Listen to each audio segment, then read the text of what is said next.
explain how you feel when your troubles are weighing you down. And it's hard to accept that the world has your back when you cry and there's no one around. But it's okay, girl, to take a day, girl, to regroup and to relax your mind. I know your pain, girl. Trust when I say, girl, that tomorrow is gonna be alright. Breathe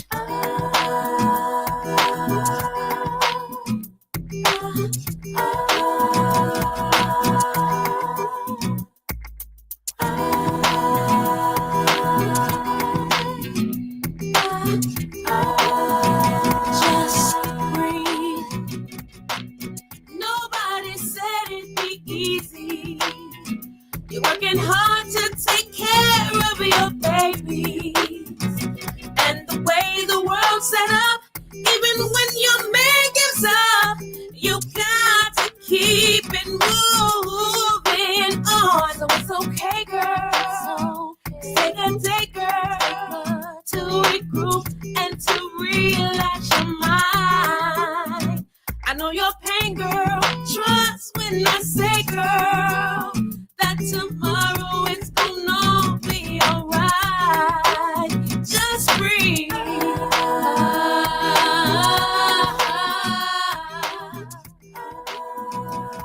Just breathe.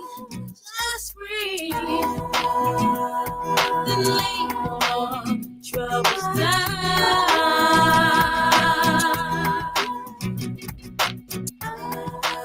When you're tired of all the drama, makes me wanna holler, yeah. I know you're tired of stressing with the world on your shoulders. Breathe in, breathe out, let it go. I know you're tired of stressing. I know, yeah. Breathe in, breathe out, let it go. Let it go. Let it go. Let it go. Let it go. Let it go. I know you're tired of stressing. Put on your shoulders. Breathe in. Let it go. I know you're tired of stressing. Put on your shoulders. Breathe in. Breathe. Let it go. Let it go. Let it go. Let it go. Let it go. Let it go. Just breathe. Just breathe. Microphone check. 1 2 1 2. What up, family? It's your girl, JustPatrice, live with JustPatrice, officially in the building. Welcome to Monday, baby. You know how we get down each and every Monday, 1 to 4 p.m. Central Standard Time, right here. And today we in the aftermath of the Super Bowl, and in the aftermath of all the hurt but feelings all over the internets, and we gonna talk about it today. We definitely gonna talk about it because why not, right? We still celebrating Black history, still doing what we do, even though we around here Black 365. You understand what I'm saying? But it is February, and want to make sure that we are acknowledging that this month is crucial for highlighting certain types of accomplishments, especially among people of color, specifically Black people, African American people, whatever you are choosing to call us this season. How and ever, I want to also remind you that it is super, super, super important that we celebrate those that are closest to us, remembering to teach our children and our and their children, our grandchildren, to be proud of their relatives, to be proud of the things that they've accomplished. Like literally. So y'all need to be doing things that make them proud, right? So if you got a mom, a dad, an uncle, a sister, a nephew, a cousin, we want to celebrate their accomplishments as a part of Black history. So remember, you can call in and you can talk trash with us today. Let me go and throw this banner up for this phone number. Area code 414-885-4739. That's area code 414 885-4739. So if you have a business, if you have a friend who has a business, sister, family, cousin who is just doing something spectacular, whether they're doing something in school, they're being great parents. You get what I'm saying? Whatever the case may be, we want to honor them and celebrate them 110%. Through the month of February, as we are celebrating Black history. We are a part of history. You are a part of the history of your family, and those things need to be celebrated. Also, if you are being a great I don't know, say you're being a great child and you're doing well by your parents, and that needs to be celebrated. I want to be acknowledged for, or my son should be acknowledged for being a great son to me, or a great daughter to me, or whatever the case may be. Let's acknowledge what that is. And we want to shine some highlights on people in our lives, not just the typical celebrated history making, quote unquote, national history making celebrations, but we want to be able to bring acknowledgement to those that are close to us. Shout out to my baby girl, Frances Freebird Morgan is on the line. Hey mama, how you doing? Cross some T's, some I's, and I's, and make sure that you know that if you are watching the show, you could be live on Facebook, which is cool. Love for you to be on my YouTube channel, though, gathering some of this information. So go over to the YouTube channel. Go ahead and get it. The link is available. If you don't know where it is, let me know and I'll send it to you directly. We'd love to have you do that. If you're listening to the show, of course, that means you're tuning in 24 hours and 7 days a week to blowradio.com. Maybe you're not tuning in that much, but you should be. Just leave it on. Find the app, leave it on there, and just let it go. Just let it go. Why not? I mean, best in old school R&B and hip hop. It's not, plus all these dope talk conversation. Like if Homer don't bring you in with the keeping it real to the next level second, we already know. You know what I'm saying? What's going down up in these parts? We want to make sure that you guys are hanging out with us and getting that vibe today. You know what today is. It's Monday. We want to welcome you to Monday. Shout out to Calm Wellness Services. Shout out to JPA Elevated. Shout out to Headboard Conversations. And of course, it is all year round we do breast health awareness. So again, just to remind you guys, just because it ain't October don't mean that you should not be doing your monthly exams. Make sure you are examining your breast, to have your significant other examine your breast, and you examine theirs too, because baby, things change all the time. And we want to make sure that we stay ahead of the game, because early detection saves lives, right? But we're going to get to it today. I know y'all watched the Super Bowl last night. I only watched it in bits and pieces. I kept listening. Oh, are we up yet? Oh, okay, good. Who winning? Okay. Oh, what kind of play was that? Okay, type of screaming from another room to the other room where everybody was watching it. But of course, it was already a big to do, because some of the hometown greats, as they called them, were not included in this particular I know I'm saying what I'm saying. It was not included in this particular showcase, which made people already highly judgmental before it even went down. People was already on. It should have been such and such. How they having it in the Super Bowl in New Orleans, and such and such of them is not included. You already know they was mad.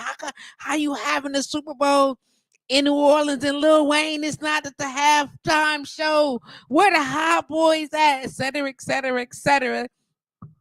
It went down, okay? And in my personal opinion, the messages, the undertones, this cat is just, I'm not going to say this because he a Gemini. So he a genius in my perspective. He's a great artist in my eyes as well. Just a stellar message across the board, directly in the faces of, over the heads, behind the scenes, all the messages from beginning to end. I'm sure it ruffled some feathers, but it's done. And we're gonna talk about it today. Of course, my troublemaking, big opinionated, yes, brother, Mr. All-Star Franklin is in the building. What's going on, B?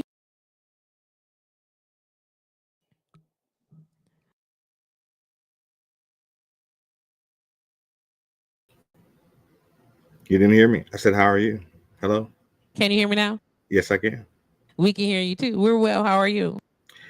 I am excellent. I'm in I feel victorious. You know what I'm saying? Even though I didn't have a team represented on the field, like, well, actually, I did. Compton, Team Compton came in front of the biggest stage in the world and showed out. Hold on, y'all. I can't see shit. Whoa. Okay, here we go. I know, but you look like you belong to NWA. I mean, I'm just saying. I mean, it's I would say out of all the music genres, gangster rap is very important to me, and I'm so Is it happy. important? I mean, because it was part of coming up, my growth, my seeing the difference, like knowing that the stuff that was going on Palmer and Keefe in 1987 was the same stuff that was going on in Compton, California in 1987. So, And was, dude. So just as an overview before we get into the nitty gritty of all the backside, were you pleased with the selection that it was going to be Kendrick Lamar off jump? Were you pleased with that? You think it was a good choice? okay. So my personal feelings being that I've been a fan of Kendrick Lamar since 2008, you know what I'm saying? Um I didn't get to hear my classics, but at the same time, the the songs he did, the songs that he chose to do, the set design, the symbolism and everything else was very important to getting across to what he wanted to get off. Dude is unapologetically him. And just even with the Sam Jack little interludes, he put it in their face. Like I can't even be mad at like. So we got to speak like folks don't really understand what we on. So you got to be clear when you say put it in their face. What do you mean, sir? So in the interludes that Sam Jackson was doing, those are all the culture criticisms or boxes that as black men, as black alpha men, we are put in. Like we have to operate along a line that we can't be ourselves. We have to be a version of ourselves that is appeasable to white America, not even white America, to just white privilege around the world. Like we can never be too threatening. So just in the narration, I hope people go watch it again. Sam Jack was basically at those points like, oh no, you got to be safe. You got to be calm. Like that was calm. That was good. That was, you know what I'm saying? Just playing into those natural fears that white people have, and for him to turn it around, because everybody had an opinion on what his set list should be. Even myself, I wanted to make a bet on it, but that ended up being the best set list for that situation. Can you hear me, B? Yes. Okay, so what I'm noticing on what I'm looking at here, I am on. Say something. Let me see if the audio is not picking up. Say something. I can hear it. Here we go. Can you hear me?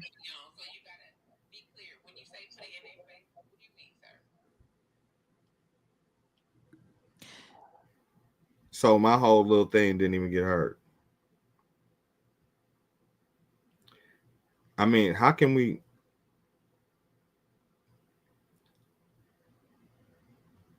Like, I can't hear nothing you're saying right now. I can hear me, and I can hear you, but for whatever reason, it is not broadcasting here. So let me try this, because that just irritated the hell out of me. I know you can hear me, so don't try to respond as of yet. Just let me do like this to see what will happen if I, because that irritated me so bad. This conversation is too important to miss any of it. So just give me 1 second, B. I know why the music is doing this thing. I can't play music because I need to do something while I'm doing this. And just as I thought, Um, you stay connected for me. Let me see if this will let me pick up like I need to. I know y'all trying to figure out what's going on. Just bear with me, y'all. I hate that this audio is doing this, and I don't know what it is. I'm gonna have to buy all new equipment. That's what's gonna happen. Hold on. I know. I'm just trying to type this stuff in so I can get in.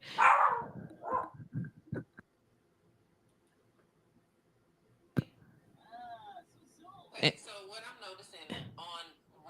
Okay, that just irritated me. And see, all the pause that I was doing and everything I had going on was going just fine, and now it's not. Hold on, B. I'm gonna try to sort it out again. This is so annoying. Oh my gosh. Let's see if this. I'm talking so that I know that there's not dead air happening. So just bear with me. Let's see if that does it. I'm trying to re-log in to get to this space to see if it'll let me in here, and then I can do the Instagram, not the Instagram, the other post. This is so annoying, dude. I don't know why all of a sudden, like all my electronic devices is just not allowing any of my audio to let me see. I don't want to do any of that. I just more options. I don't want to do my chat history. I don't care. I don't care about the chat history not being on here. What is it? Oh my gosh, dude. I'm gonna try again. I'm sorry that this is like I just had I know B, I know you saying something, but just bear with me. Let me see what I can come up with here. Restore now. Enter your pin. I don't have a pin.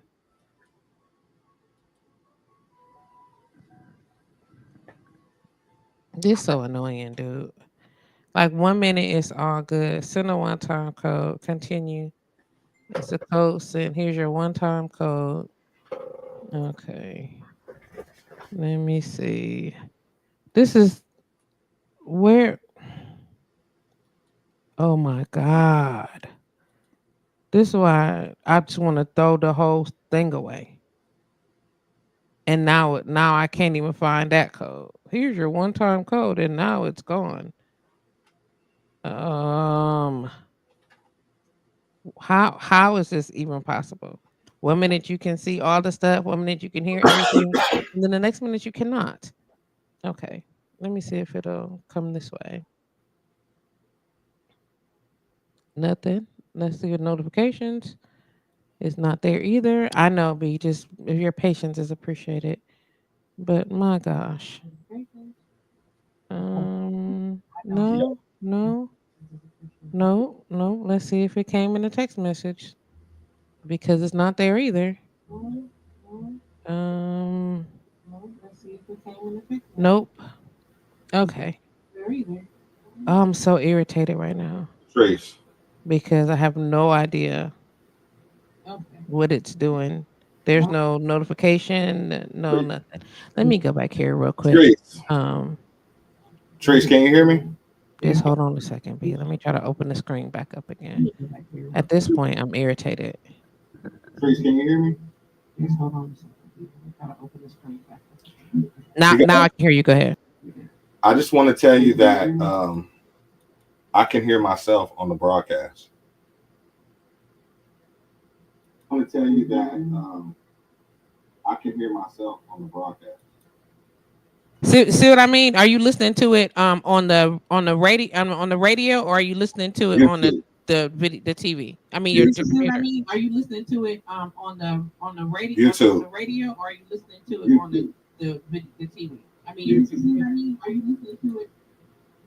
So it's coming up on YouTube just fine, but it's not broadcasting that way. So do you understand what I'm saying? Like, why is that the case? Like, so on blowradio.com, it only sounds like I'm talking to myself. So on YouTube, everything is perfect. On Facebook, everything is I don't know. You get what I'm saying? And on the broadcast, like, and it's all going through the same system. Ship said you can hear me. You can hear me. Can you hear Brian too? Ship. What it do? Shep, can you hear me? Because if that's the case, I'm gonna leave it.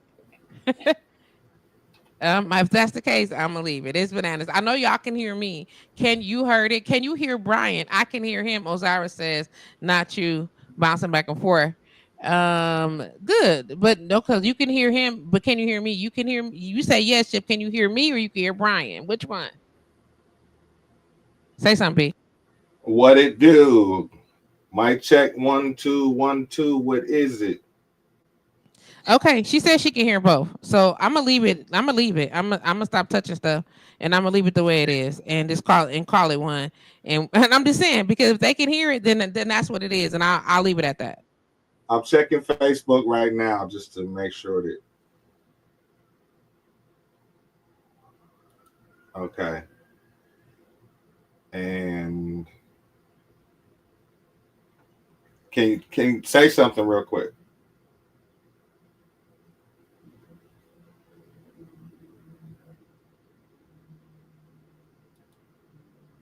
B, what you say? I got Facebook pulled up, but I don't hear it, so I'm gonna go back to check YouTube.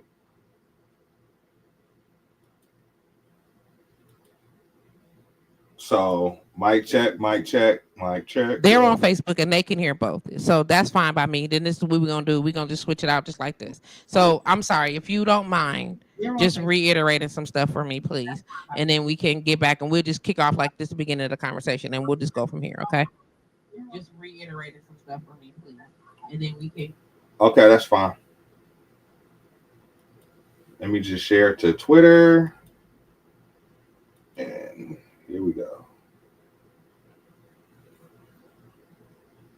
Stated if y'all missed that he had fallen out of love, quote unquote, with the hip hop game, even though like this is his history, like this is his whole background on where he comes into understanding the game, how he was one of the first outsourced to A&R. You get what I'm saying? Don't I'm not gonna tell you business. I'm sorry. You get what I'm saying? No, Working out of the I'm mill. fine You with get what it. I'm I saying? mean, Like doing this thing, like seriously working marketing promotions and A&R around the area, like in the Midwest. That was his thing.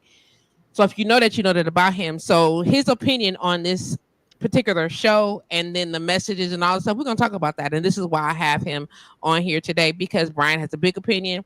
It's very strong in his eyes, in his sight or whatever you, and he also has a lot of experience in this industry. So I think that it's important to hear from people, not just us regular folk who watch it and are entertained, but from the insider's point of view. So here we go, B. You got the mic, bro. so are we back on the reasons of the?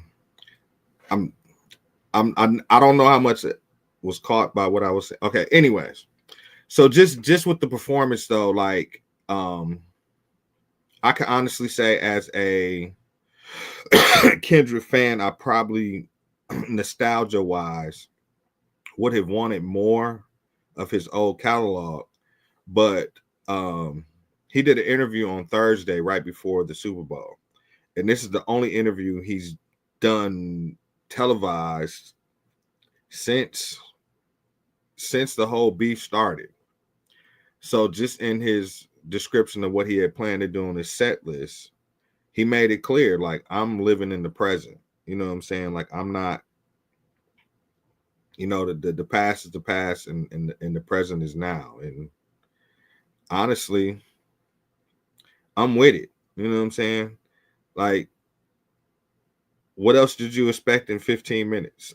So his 15 minutes of, I don't want to call it fame, but exposure was used very diligently towards pushing his next project, which is his first project on his own imprint, which is significantly important because your first foray into the game is a song that won 5 Grammys, including Song of the Year. Like, this has been a monumental run, and I get people, I don't want to call it, people just sort of want to be entertained, whereas somebody who is considered herself of the culture, we have higher expectations. We have higher expectations of what we consider art, because this is something that most of us that are either in our 50s or close to our 50s, like Treese, your birthday will always be special because you were born the year hip hop was born.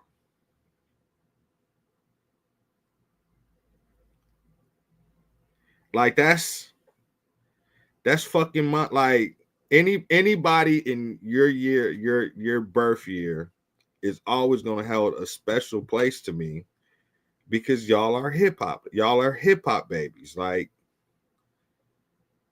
I'm jealous. I'm jealous. I'm not gonna talk trash like I could, but you feel me. I mean, of course. I mean, that's a salute thing. That's more of a salute thing than anything. But no, just I mean, overall, like I want to say, like the I think what really truly makes me mad is that this stuff is really for us, but so many of us are programmed and whitewashed and whatever else that it goes over your head because y'all didn't shake y'all ass. Like that's depressing. I really want more out of my people, but I just don't think it's gonna happen. I can't hear you. You want more out of your people is what you're saying. Now, mind you, okay. Now let's be clear about this. You want more out of us now because I gotta say, we know we are talking about in this level of maturity. So you got to be clear about when you say I want more out of my people. Acknowledge please that there's levels of growth that have happened, and that at one point in time it was okay if they was popping and juking and joinking, and now because we're in a different space that we should have received it differently. Or am I misunderstanding what you're saying?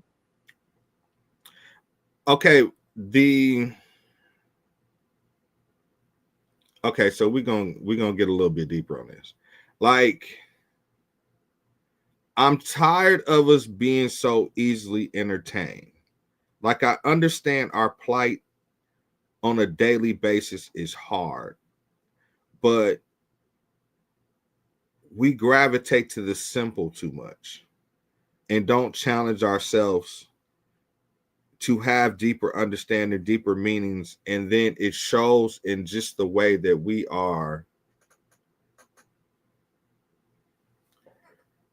It's like we don't want to grow, we don't want to learn, we don't want to do the work. We just like get comfortable in a small position and don't try and to reinvent ourselves and try it to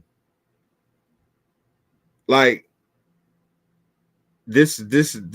Okay, a lot of my friend circle who I truly respect, like family, stuff like that, when the album Mr. Morale came out, right, and most people don't know this, they were saying to the effect that it was Kendrick's worst album. But when I listened to that album and heard the introspection, heard the subject matter, the stuff he was discussing, it made sense. It made a whole lot of sense. Like, low key, he's on that album. I heard some of the some blog posts and stuff, and different bloggers mention that Mr. Morale gave him the opportunity to do what he just did with Not Like Us. Now, when I'm saying that, I'm saying like he put all of his deep personal insecurities, whatever else into that project. Like, he really showed himself as being a flawed man, as being a person that's trying to change, as a black man going to therapy, one of my favorite songs on the album, Count Me Out, the whole scene was set in a psychiatrist's office. Mr. Morale, the track. No, the album, Mr. Morale, which he didn't do any of the songs for Mr. Morale, which I understand, which really would have been anyway. But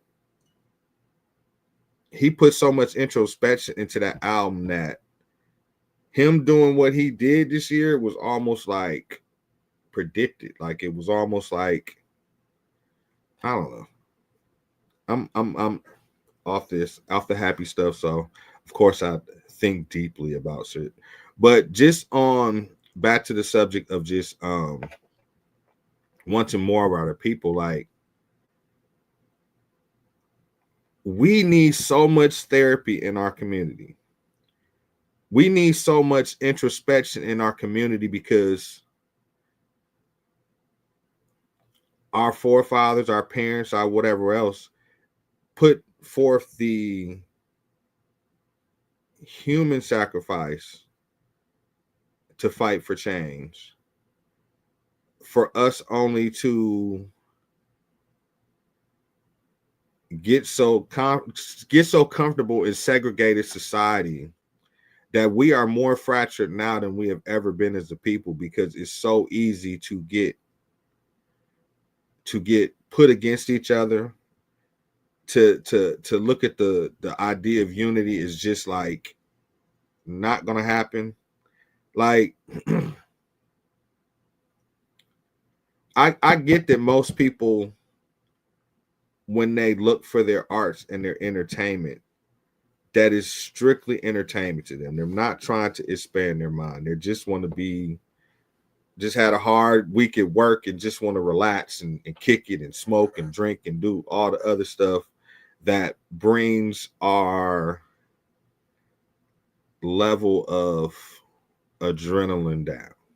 Like, I get it. Like, that's what it is. But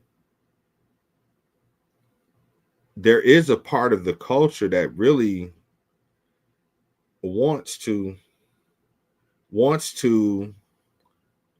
get better. You know what I'm saying? Like, there is really people in our community that want our community to thrive, that wants us to actually be on top without it being like sacrificing, like too much like we have to sacrifice too much to make it, and that's not how it should be. But that's, just what it is. You can go ahead and read that comment. Said growth is a lifelong journey. I think everybody uses and receives music differently. I think we have to do better with not looking down on those that don't look to music for messages. And I completely agree with you on that. And that's one of the positions I sit in today. Just looking at some people that I really fuck with, their reaction to, like, I don't know. And Crystal, that's something to me that I'm considering myself as a flaw, because I don't know, maybe the stuff that's important to me where I'm at in life, I feel a way that is very few that's trying to walk this path. I am 47 years old.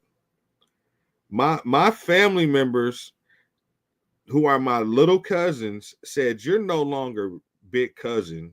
You are Unc now."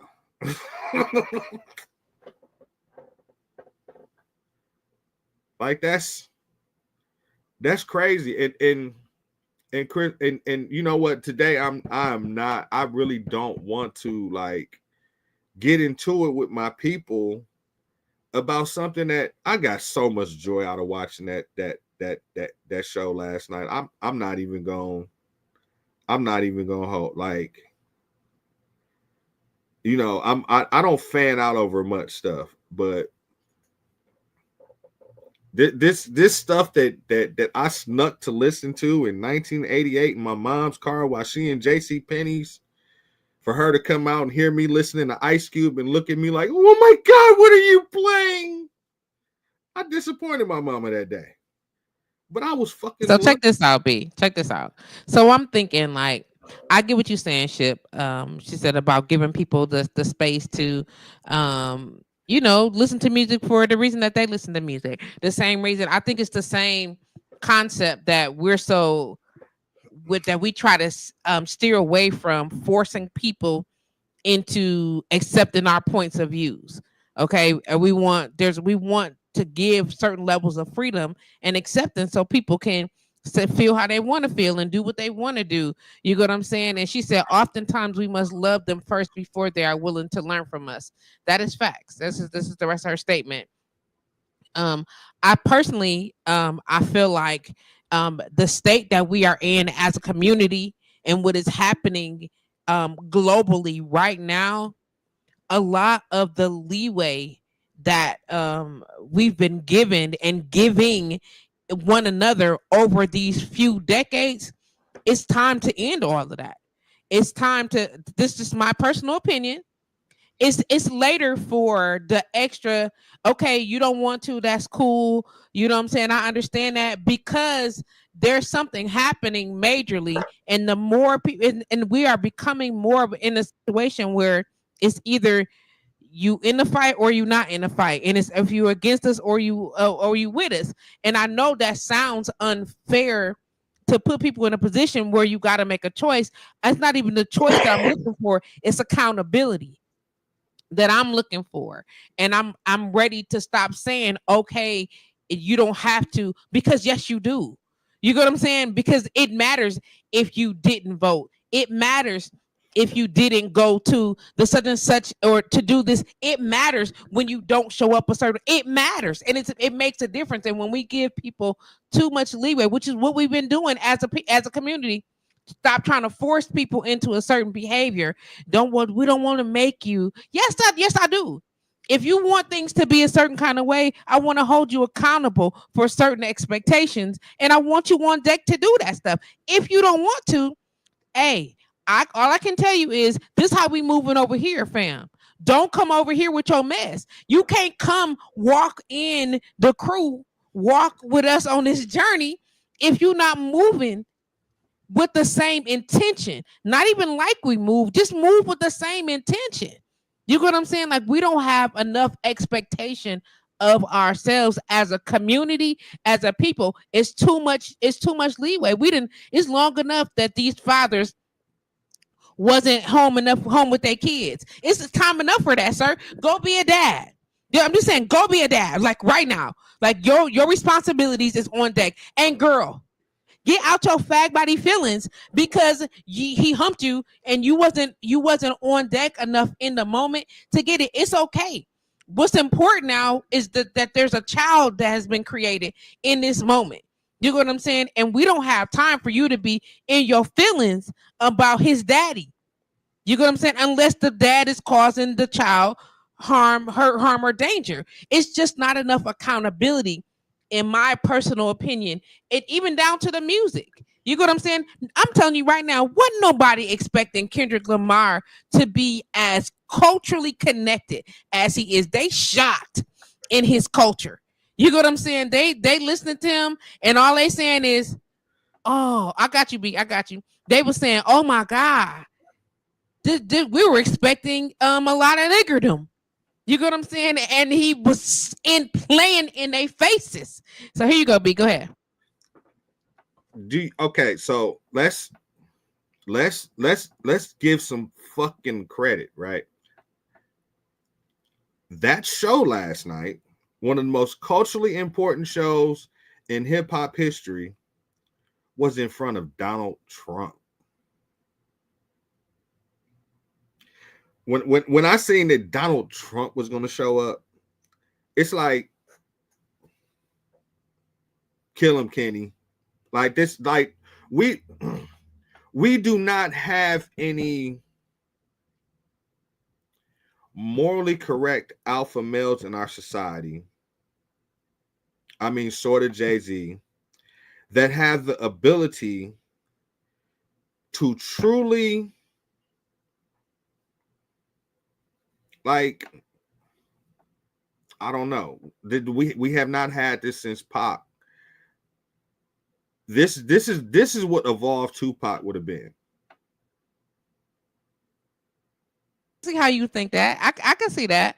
How yes, if they had given him just a little longer to live, then he would have showed up in their faces the exact same way because he is very unforgiving, but also a Gemini. So I thought that out there. I mean, in like real talk, and just like and I hate top fives, I hate top tens, I hate all of that shit, right? But really, I said a couple of years ago that Kendrick and his body of work replaced Tupac in my top five. You know what I'm saying? And so many people was like, "Oh, you can't do that. Woo, Pac was this, Pac was that." But Pac, we didn't get. We got 3 years of Tupac. Really, I mean, 7 if you was really connected and you knew the game and knew was up on dude from the beginning. But we got 3.5 to 4 years of Tupac. You know what I'm saying? As opposed to 15 years of Kung Fu Kenny, which I don't know. Is that what you call Kendrick Lamar? Kung Fu Kenny. He be chopping niggas. He be high-yah niggas. He called himself that shit. I mean, come on now. You know I know the game. But listen, back to your point about the being for, and that's what I'm saying. Like, we have to have so much deliberate intention where we at. I didn't like Kamala Harris, but I sure the fuck knew what this 2025 shit was. There was so much information about it. Like, I am shocked that people are shocked that where we sit on February 10th, 2025 in the America that we sit in. You know what I'm saying? Like, white people are so bold that they are trying to walk in black neighborhoods thinking that niggas is whatever. That's dangerous for just any of us because he's giving ignorance a platform. Like, Who walked in whose neighborhood doing what to whom? you didn't see what happened in Lincoln Heights, Ohio. The 40 or so Klan members dressed up in full Klan regalia and shotguns and stuff, thinking that they're gonna walk through Lincoln Heights. And let me tell you, your cousins in them who wants to be known that, okay, Lincoln Heights is right outside of Cincinnati. Your cousins in them who wants to be known that this ain't Cincinnati, this is Lincoln Heights. Oh, out there with military grade arsenals.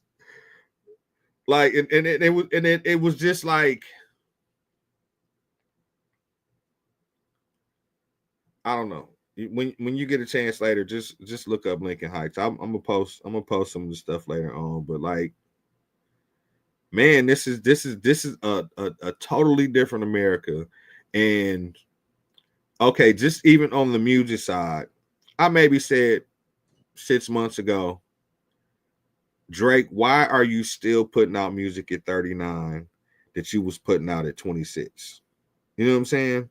Like, his last 4 albums was garbage. Like, you know, as a DJ, usually I could catch 2 or 3 songs off his shit. Like, I respect the man for his talent, but I don't respect the message that he was putting out there. So for all of this and that's probably like around the time that Drake got in is probably about the time I was like, fuck this game. This game is stupid. This game is, it's not it.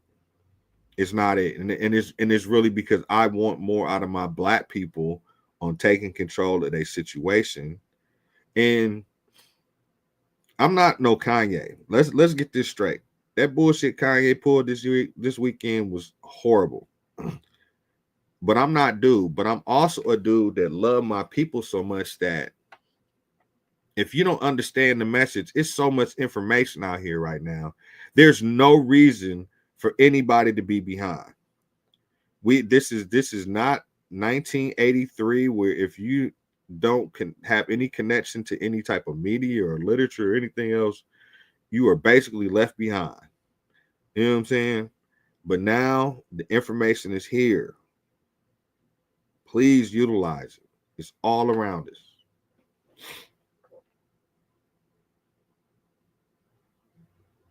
Can't hear you. Punch. I couldn't hear you. Can you hear me now? Yes, ma'am. You can hear me now. Okay, so I also agree with you on the concept of accountability, but that's it right there. So let's not say that, okay, we don't know to look. We don't know to be aware of that. We don't know to be the same way this information is spreading about everything else. It's in your face. We're ignoring it. A lot of, when I say we, I just got to speak for us as a collective. And I'm not saying it's the majority. A lot of us own our stuff, knowing what's happening, where, and who's going on with what, and is it just in enough to be able. And we know that the messages are being so what's the word I'm saying? Discombobulated. Got us so discombobulated and just so messed up that we're trying to figure out what's fact and what's fiction. And some people don't want to sort through that. Some people don't want to be involved in the work that it's going to take to do. Some people ain't a Rosa. Everybody ain't a king. You understand what I'm saying? I'm not tripping on that. But my whole point is, don't be cause of the discord. You understand what I'm saying? If you're not gonna get on the bus, that's fine. But don't be standing in line don't be standing on the side of the street with the other people that's saying, yeah, get your asses off the bus. Don't do that. Go ahead, B. But wouldn't you admit, though, that the Roses and Martins was important, right? But the everyday people that decided, I'm about to walk this 4-5 miles to my job instead of catching that bus in silence. You know what I'm saying? That little stuff, the masses is what made those movements really important. Like the leaders was cool, but the people. I can't hear you. Can you hear me now? Yeah. So it had to be everybody. And a lot of people were misunderstanding that it wasn't just her and her sitting was doing her thing. It took, whether maybe she was the spark. You know what I'm saying? But it was enough people that saying, yeah, me too. I'm not getting on the bus. Yeah, we not getting on the bus. Hey, don't get on the bus. Just don't get on the bus. Hey, cuz, don't get on the bus. You know what I'm saying? And then they didn't. You know what I'm saying? And it's not going to take, like, it's not like a difficult situation. We're not losing that big out on certain things if we just don't get on the goddamn bus, proverbially, at this point. Go ahead, B. I'm sorry.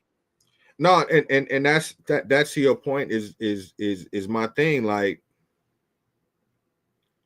all I'm saying to my people, when you ultimately criticize, like, okay, it's 15 hours after the Super Bowl performance, and I had really planned on spending my day listening to my conspiracy theorists that overanalyze all the every inch that I'm learning stuff. Like, I didn't even see Serena Crip walking live.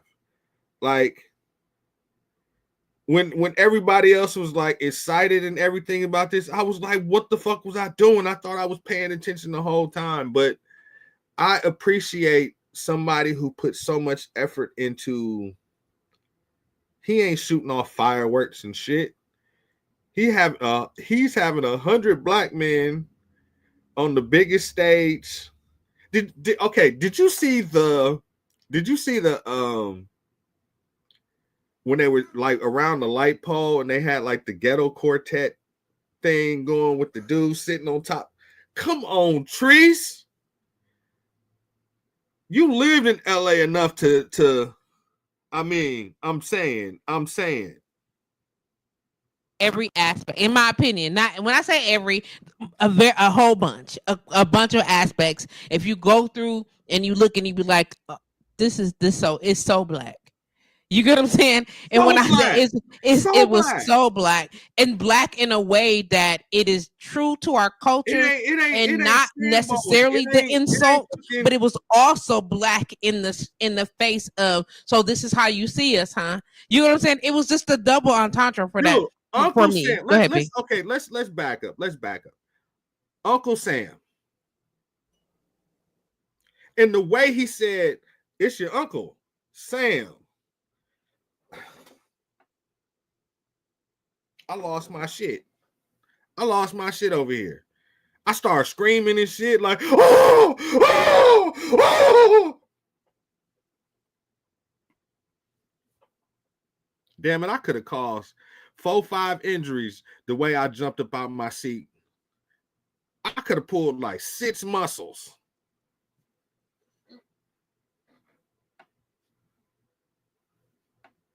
Can you hear me now? What about now? Okay, Yes. pure. I don't know why the buttons have made them another adjustment. I don't care at this point. I'm sick of it. So at this point, the offset their uncle pause Sam, because again, how black is that? Because you gave the perfect example. If they called you not big cuz no more, you who now? You Unc, right? So you Unc, same concept. He's Sam, that's his name. And if we saw him off in the streets and he wasn't, Sam L, you know what I'm saying? He will still be Unc. Am I right? And that's what they call him, a Unc, because that's who he is. But he's also a representation of who in his red, white, and blue, Uncle Sam. It was so good, and it was the right person because of the characters that he played. It was perfect. It was perfect.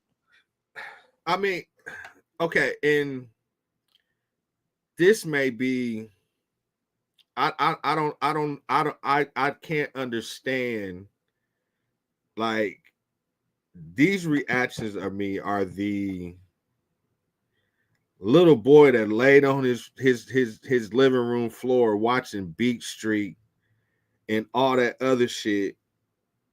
Like like how little stuff to our culture, like that's some monumental shit. Of all people, Sam Jack to be like, I'm Sam. So I mean, I get it. I mean, and maybe is I guess I'm mad that our community, when it comes to hip hop, only go there just for like the euphoria of the joy of a song, and they really don't immerse themselves in this battle we fighting. Like, come on now. The only thing that got our people through slavery was the music, was the connection, was the okay. Let me suggest something to you, because I got to do this too. Lettucey was supposed to do Lift Every Voice and Sing, because she's from New Orleans and whatever else. And I have to make sure that sometime today I have to see like that's gonna, like, John Baptiste doing the like, our people are so amazing, man. Our people are so amazing. And if that show would have been Cash Money up there talking about bounce back that ass up, and Lil Wayne out there damn near having a fucking conniption because he can't do no fucking 15-minute show all in like, do you people realize that Kendrick rapped last night? There was no fucking track. There was no fucking, like, of course he's not doing Usher and Chris Brown dances and everything else, but he was coordinated and flowing with the whole set. Like, that shit was so, I ain't seen no shit that dope since Beyonce went on there with the afros and the that's the last time we had a black show. Like, what Snoop and them did was black. You know what I'm saying? But this shit last night was so meticulous and so I can't even say nothing. Go ahead, Trees. Can you hear me now? Okay, guess I figured out the button push. So listen. So I guess where I'm at with all of that is, so are we now, and I'm just gonna sound so sarcastic, and the undertones of this is intended to be that, are we now, because it's February, Black History Month, because we're on the brink of whatever's happening in the office at this time. So now we're blackety black, and it's okay to be that and then be unbothered about what's happening around us? Or do we celebrate the messages, hopeful that people are receiving these messages and that there's action plan in place? Because I'm just saying, it's because them French braids was routes. The rice being held in the hair were for planting. You understand what I'm saying? That's why they were called cornrows, because they had the corn seeds in. You know what I'm saying? The kernels in the hair. Anyway, y'all, you feel where I'm going with that, right? So is the message to be lost, or what are we doing?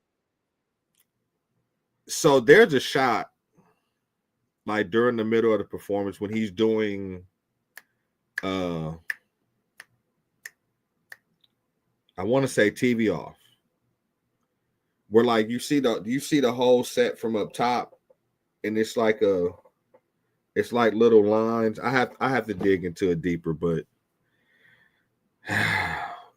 man, he okay. And the question, referring to your question about like the unfortunate reaction of our people today, a lot of people we love, a lot of people we respect, a lot of people that's in our circle, the people that that we feel that we can go to battle with, is, oh my God, it was the worst thing of all time. Like, oh my God, what was that? What was that? So I mean, am I hopeful that this is gonna awaken the masses? Hey, listen. The motherfuckers that get it, we're today like, hey y'all, what y'all gonna do, y'all? What y'all gonna do? We got our leader. We got our person delivering the message. I ain't gonna say Malcolm, but this is some Malcolm X shit yesterday in front of Trump. While Kanye is I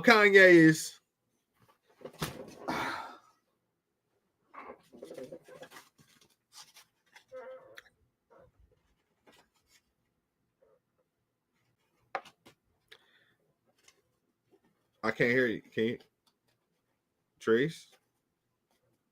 Okay, here we go. Yeah. So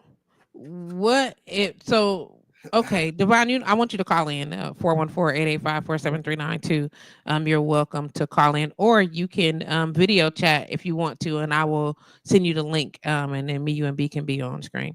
But let me know what happened. So Kanye, what was he saying about autism? I missed what he said. I missed him. Kanye. Listen, Kanye is also a Gemini, and I have to say that since I've acknowledged everybody else, and I know that some of us are not rap tight. I'm not tripping on that. But am I missing something? Was he thrown off? What happened? Kanye went on he tested every bit of the X platform's ability to say what you want. This nigga went, I love Hitler. Like he went on a tweet rant that even if you feel that way, you don't say that shit. You don't say that shit. And it's like,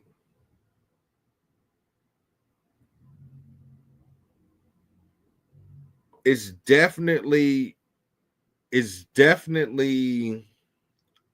a crash out, right? But it's like,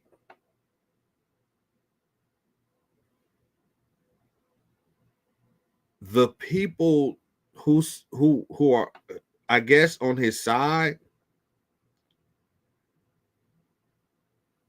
appreciate the fact that this black man is spiraling in front of us. You know what I'm saying? Like it was some of Can you hear me? Yeah. Can you hear me? Is he spiraling? Is it just I'm just asking, is it our assumption that it's a spiral based on what is happening because of what he's, you know what I'm saying, because what we expected him to be is specifically normal. Deaconess said, I feel like nobody's going to move any different. Tamika Davis says, wow, I didn't know he did that.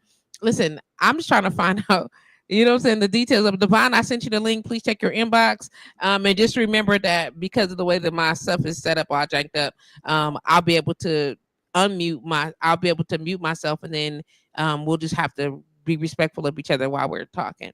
And then you guys can have the floor. But I definitely want to know your input. So check the link that I sent your inbox, Devon. But I mean, is he doing anything that he hasn't done before? I'm just saying, is he doing anything that he hasn't done before? No.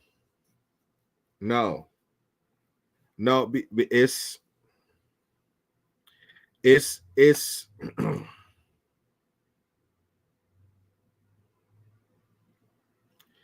I understand like how he thrives off controversy and everything else, right? But he think he's helping. He think he's like he tried to get himself killed.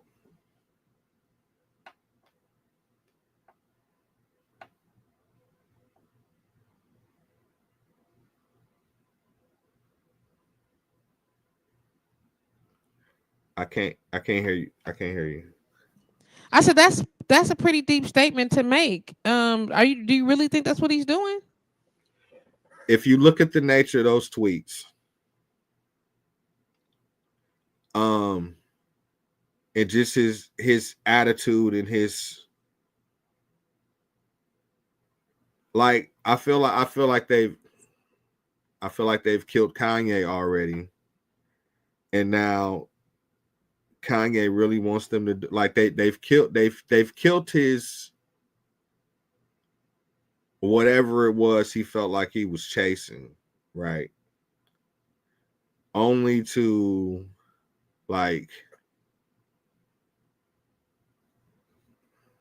only to have gotten to a point where, okay, yeah, you survived all of this and you figured out your own way, right? And instead of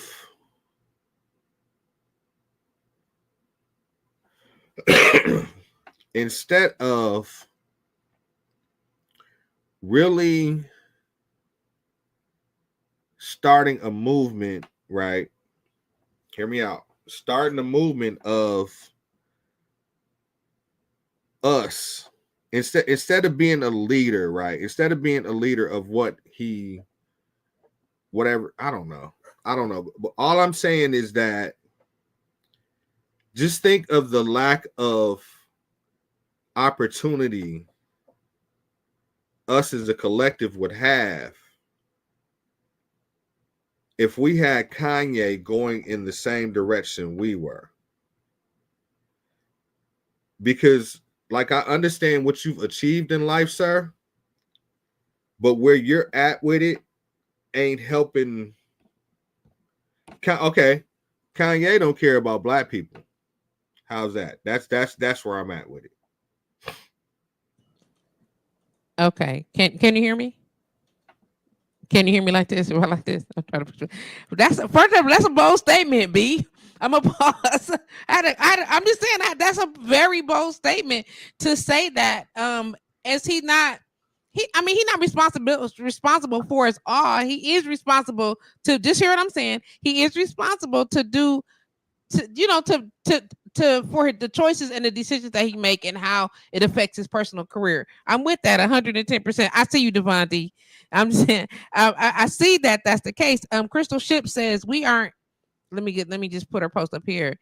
We aren't equipped to say he's spiraling or crashing out. We also can't assume his reasoning behind what he says and does. And then Deaconess says, we all need a plan and pray. Ship comes back and says, we have to deal in fact and not feelings when speaking on others. We have to stop assuming why someone moves like they move or their motives. Hold on one second, B. I'm going to give you the mic. Devon, I see you there. Hold on a second. But this okay, so this is for the record, I'm saying it's like he want them to kill him. But what I'm saying to him as far as his responsibility to us is that he's not using his abilities to really impact what he could truly impact. Like everything he's doing is motivated for himself and enriching himself and him being called a billionaire. And like, I'm saying that his actions is not proactive or helping us out. Like he ain't even made no movement music, right? Okay, I'm gonna go down a little bit of Hold on one second. Deaconess said he owes us nothing. And I just want to throw this. I'm throwing this out here. I'm just catching up with the comments, whatever. I'm gonna give you a second, and we're gonna invite D into the conversation. Go ahead. Okay, but this is all I'm like. I'm not saying that he he owes us nothing. What I'm saying is the entity that Kanye West and what he's created is not impacting everyday Black life for any of us. Like he makes his money off of us, but he does not put anything at all into us. Where he's at the ability in his life, he's at the position in his career and his level of success that he could help a whole city like Chicago. He's not doing anything in Chicago. He's not affecting policy or doing, like, he's not using his powers to help Black people. He's using his powers to enrich himself.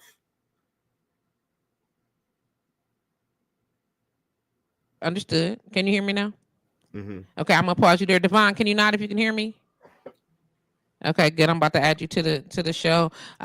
So just now also adding to the conversation, and I'm only saying this because I'm having a conversation with another gentleman that is heavily in this industry. Of course, Titus Terrell commented, Devon commented on a conversation that Tim and Titus were having regarding just artistry and stuff like that. But of course, I'm not big on speaking quote unquote behind other people if I can have them come and speak. Otherwise, I'm just gonna read the post. But he's able to have the conversation. So I want to try to welcome to the conversation Mr. Devon D. is.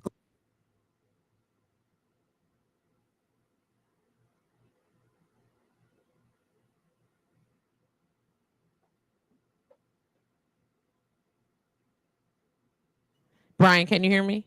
I can hear you. I can't hear him.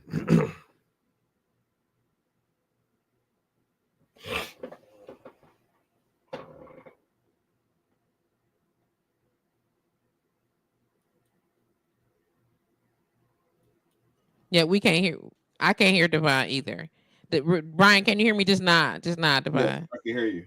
Brian, you can hear me too, right? But we can't hear you, Devon.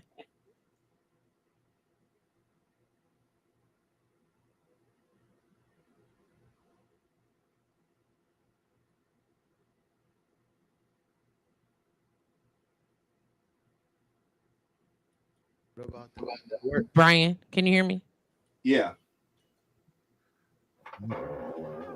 I can't even hear him on the wait. Oh, my damn sound was off. Devon, can you hear me? Yeah. Oh, I can hear you now. You can hear me? Yeah.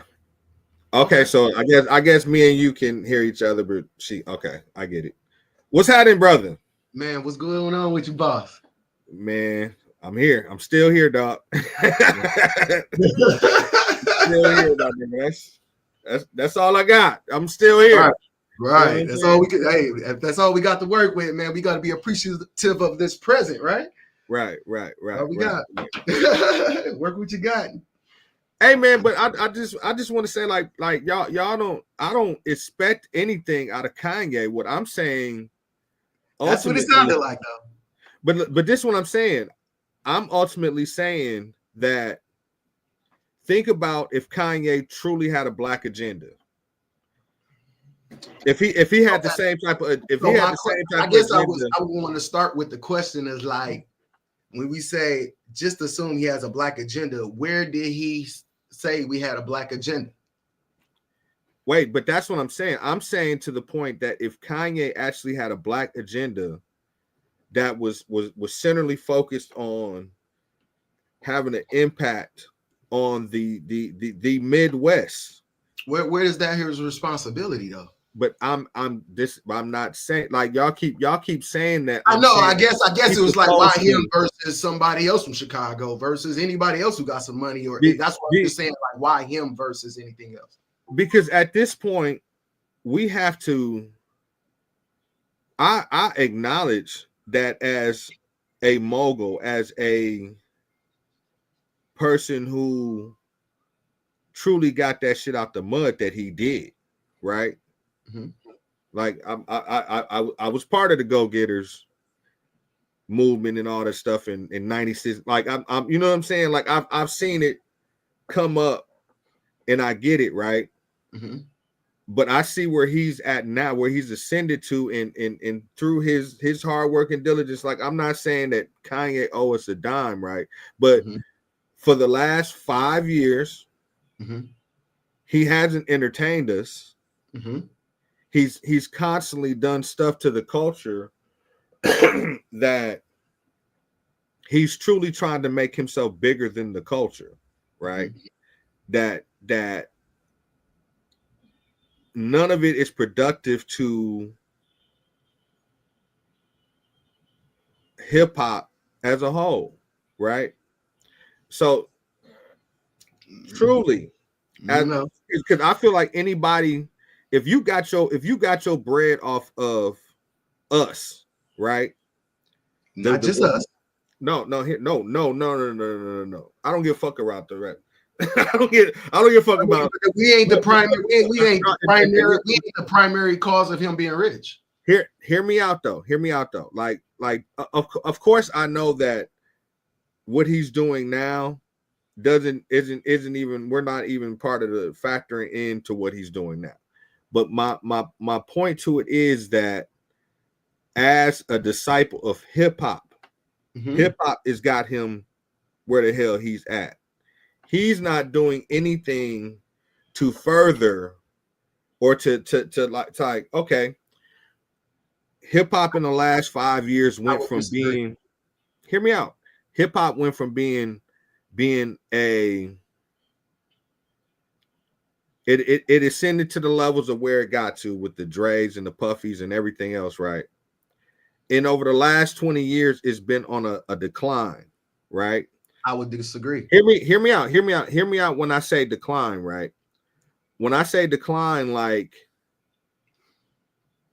it had gotten so, with the streaming age and everything else, it has gotten so, I don't know. It wasn't about feel no more. It wasn't about, it was just like a machine.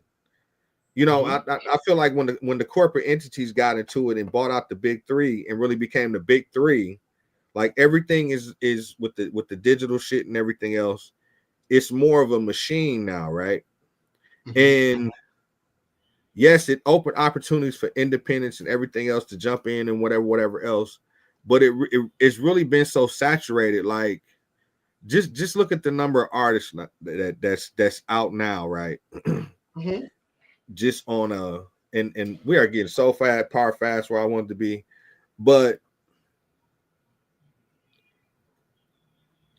the fact that at this point where we're at now, lyricism and all that other stuff, like the true elements of hip hop are coming back. Like artists artists are creating shit that you can feel and not shit that you can just shake your ass to. Like the fact that ass shaking records ain't what's projected to come, right? Over the next couple of years, right?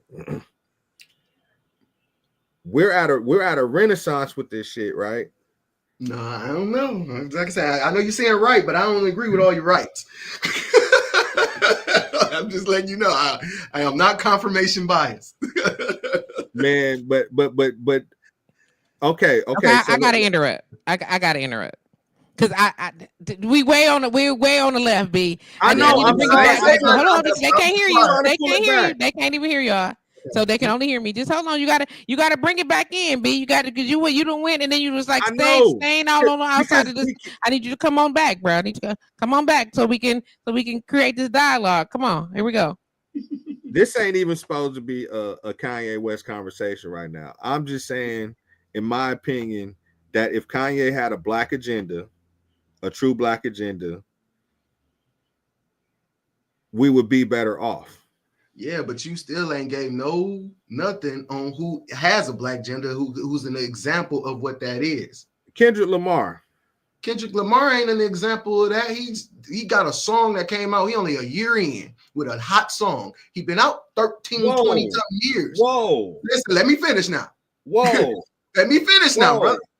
So again, when you say a black agenda, listen, I ain't seen Kendrick Lamar on the Midwest. I ain't seen him nowhere because again, whatever his agenda is personal to him. Bro, okay, brother, did you watch? Hold on, you ain't let me finish.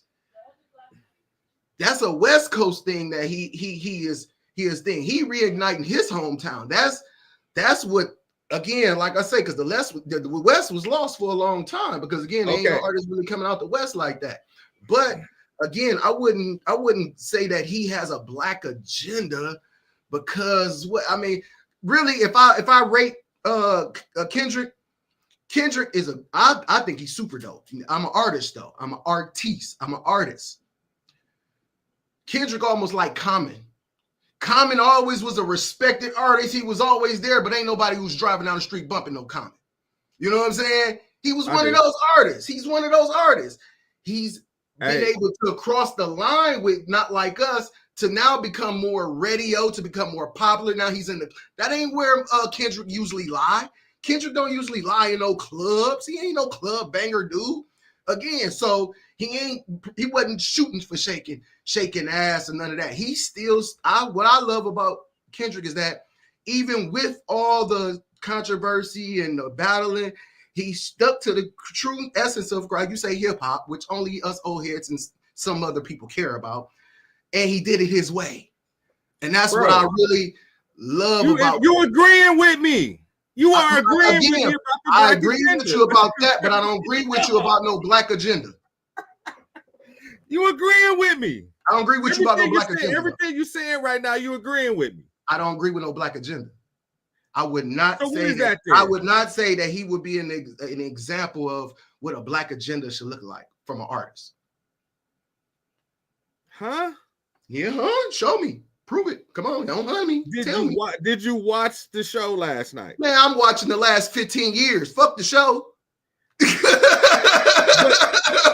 We can't just watch one show. Wait. We gotta watch the history and the journey. Okay, can you hear me now?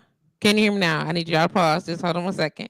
This is how we having conversation. This is it. You say what you gotta say. You gotta respond, and you gotta hear what we're saying. I'm gonna go ahead and read some of these audience comments. You gotta have the conversation this way, y'all. This is the way we're doing it. T. Arthur says, Deaconess Lisa Jones firstly said, did he start off that way? And we'll get to that answer. So y'all get to that. That was the response to what you had said, Brian. Then T. Arthur said, I don't always agree with Kanye, but some of the things he was saying was spot on. He said that he spoke about some Jewish people, but some German people tried to stop his sneaker deal because they didn't like what he said. He said how Diddy was going to do a discrimination lawsuit against the billionaires that own Ciroc. Now everyone has a story to tell, and now he's sitting in jail like Bill Cosby did. The first part of his statement, I can't find the lie. And then she says, Tiffany Guy says, I agree. Deacon has also said he reached his goals. He reached what his goals were. His garbage, shoes, and clothes should be kicked to the curb. It never included the people. Francis Freeburg Morgan says, what does capitalism and exploitation count as?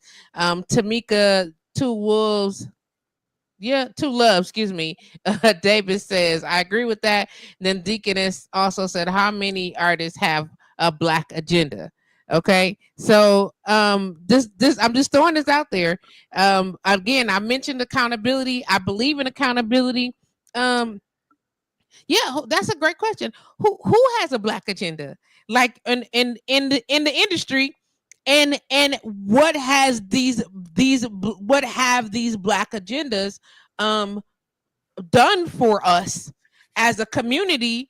Let's do it. And are we really like, are these realistic expectations? Just bear with me. I'm gonna give you the floor, B, and then I'm gonna interrupt again, give D the floor, and we're gonna go from there. Let's go, y'all.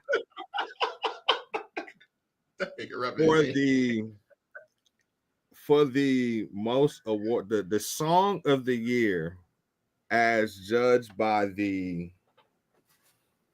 Recording Academy, third verse is a whole history lesson about. Come on, man. I mean, I get the point of like whatever, like. You ain't gave me nothing. What's blacker than this shit, bro? What's black? What's blacker? I'm not done. I'm not done. What's blacker than? Did you see the squabble? I mean, what's blacker than GNX? What's blacker than?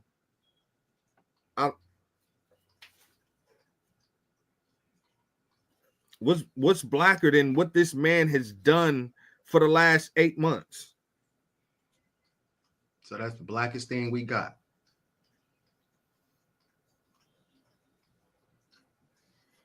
I don't understand your question. I feel some kind of way about that also. Over the last decade, that was the blackest thing we got. And not possibly the blackest of the things that we have, sir.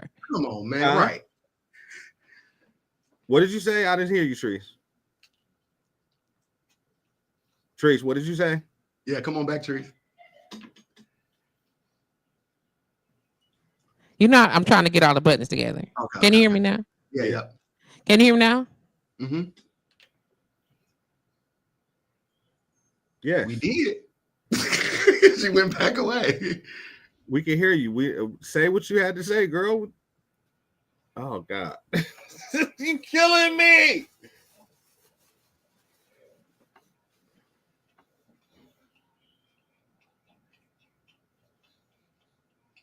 There it is. Yeah, there you go. Okay, so this thing is still working. Okay, so and for me, the simplicity of it is, I do have expectations that, we spend so many times of so many phases in our lives.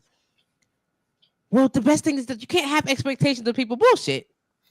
If I do have expectations, they may not always be met. You get what I'm saying? But I expect that if you are in a certain position, you get what I'm saying, then the job that you signed up for, you do. You know what I'm saying? I expect that, whatever that is. I don't think that is a mandatory expectation that if you become an influencer, then you are automatically required to do all the right things by the people that look like you. You understand what I'm saying? I don't think that that's realistic. However, it's nice to know that people who are in the position of quote unquote power are making choices that are going to positively affect us as a whole. That's nice to know, but it's not an obligation. You understand what I'm saying? Because the only requirement they have is to do their job, and their job is not necessarily to represent us in a political or social fight. It's just not their job. They're entertainers. Exactly. You get what I'm saying? And so some of them have taken on other jobs, and with other jobs come different responsibilities. And so my expectation is whatever the job that you've taken on, do that job. You get what I'm saying? And if you have to deal with the fallout of your image being a negative representation to the community, that's something you got to deal with. You get what I'm saying? I.e., and this is my personal opinion, I'm gonna say this clearly, i.e. Dirty Red. I just don't think that she's a good example of what a black woman or young black women should aspire to be. This is just my personal opinion. Okay, other people may feel differently, and I don't know her personally. I'm talking about her entertainment image and what she represents entertainment wise. And if she shows up in that capacity, I don't think that that's an example for young black girls to idolize. You go to, that's just my personal opinion. Now there's somebody that's older, is getting it sexy. They doing it right now and is loving every moment of that. You know what I'm saying? Is she entertaining? Yep. Is she doing her job? Yep. Is she obligated to do something outside of that? No. But then she's also just going to have to be willing to deal with the backlash and the consequences that come with how she's moving. You understand what I'm saying? So I don't think that is her obligation or his obligation, but we hope that you just do better. You know what I'm saying? You hope that you do better. Go ahead, D. I'm sorry. Let me come back in and let y'all get back in. Go ahead. Oh, you perfect. No, you were good. It was right on. But again, like you say, what can you do in life where you ain't gonna get no backlash? You can do all this stuff for all these set of people. It's gonna be a whole nother set of people saying you're doing it wrong. So again, I agree. Like nobody got no obligation to fulfill some expectation that's in everybody here, and everybody got a different one. Come on, man. That ain't. Again, you get rich, you supposed to? No, you're not. You're supposed to live life and be human. Find your peace and live your journey, your legacy, or whatever it is that you shooting for. Your job ain't to say, to put on a cape and come fly and save the day. That ain't realistic. Again, we can feel that way, but again, these are human beings. These are not superheroes. Again, they get some money and we put capes on them. Money don't put the cape on. You know what I mean? You still as crazy as you was or not crazy as you was before or after or when you got some money. So again, we can't be putting these expectations and obligations on people we don't even know, for one. Only thing we know is a song that we heard or two or three or an album. What are we doing? I just wanted to be started for the record that I said if Kanye had a black agenda, we would be better off. Let that be stated for the record now. Like, I'm not saying that he's obligated to do anything, but I feel like what that brother is doing right now is a waste of time. He's wasting time in a position that we need, huh? What position? You keep saying. I'm saying where he's at with his success and his connections and who he feel like he's connected to. He ain't the only one connected to him. What you say? He ain't the only black man connected to him. I'm not. Well, I don't. I'm referencing to one of his tweets, one of his personal tweets, where he was like, "Hey, Donald, free Diddy, doing all of that crazy shit." Oh, what you saying, Trees? Can't hear you, Trees. Free Diddy. He want Diddy freed. So, I'm saying he put it in the contest where he literally added Donald Trump. Yeah, remember he wore the red Omega hat. Great America great again when it was never great. So, fam, okay, so right there, that's what I'm saying when I'm talking about the black agenda, right? That's where if that man had a different goal with what he wanted to do with his life, or what the direction he wanted to go in, where he really actually became a help the people that helped him get there. And I'm not saying he's obligated to. I'm not trying to put a whole nother brain inside of Kanye. That's what you're trying to do. You're trying to put a whole nother brain inside of this man because he got the money and you feel like he got positioned to be able to help us. Bro, we can't do that. That's you fooling yourself. We all I'm not fooling myself. No, but you got to understand we all hold the black agenda. Every one of us. So okay, so yes, yeah. So why can't we expect that out of Kanye? Listen, because not all of us have signed up for the black agenda. You got to sign up. That's something you got to sign up for. Birthed into it. You wake up and say, "Now I gotta help niggas that look like this." No, that's not an obligation.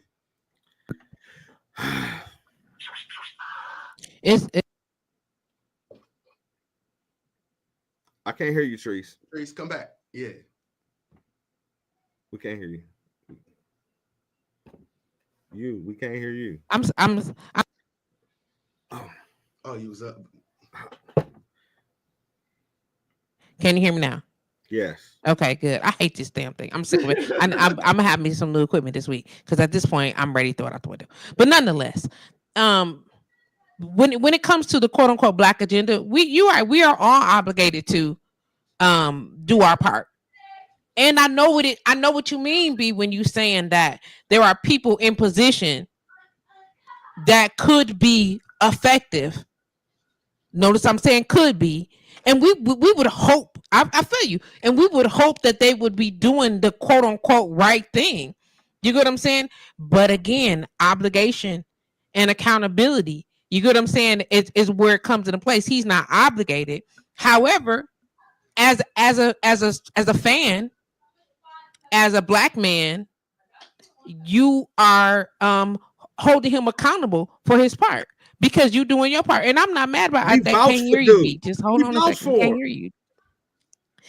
Just you understand? We want to be able to hold him accountable, also.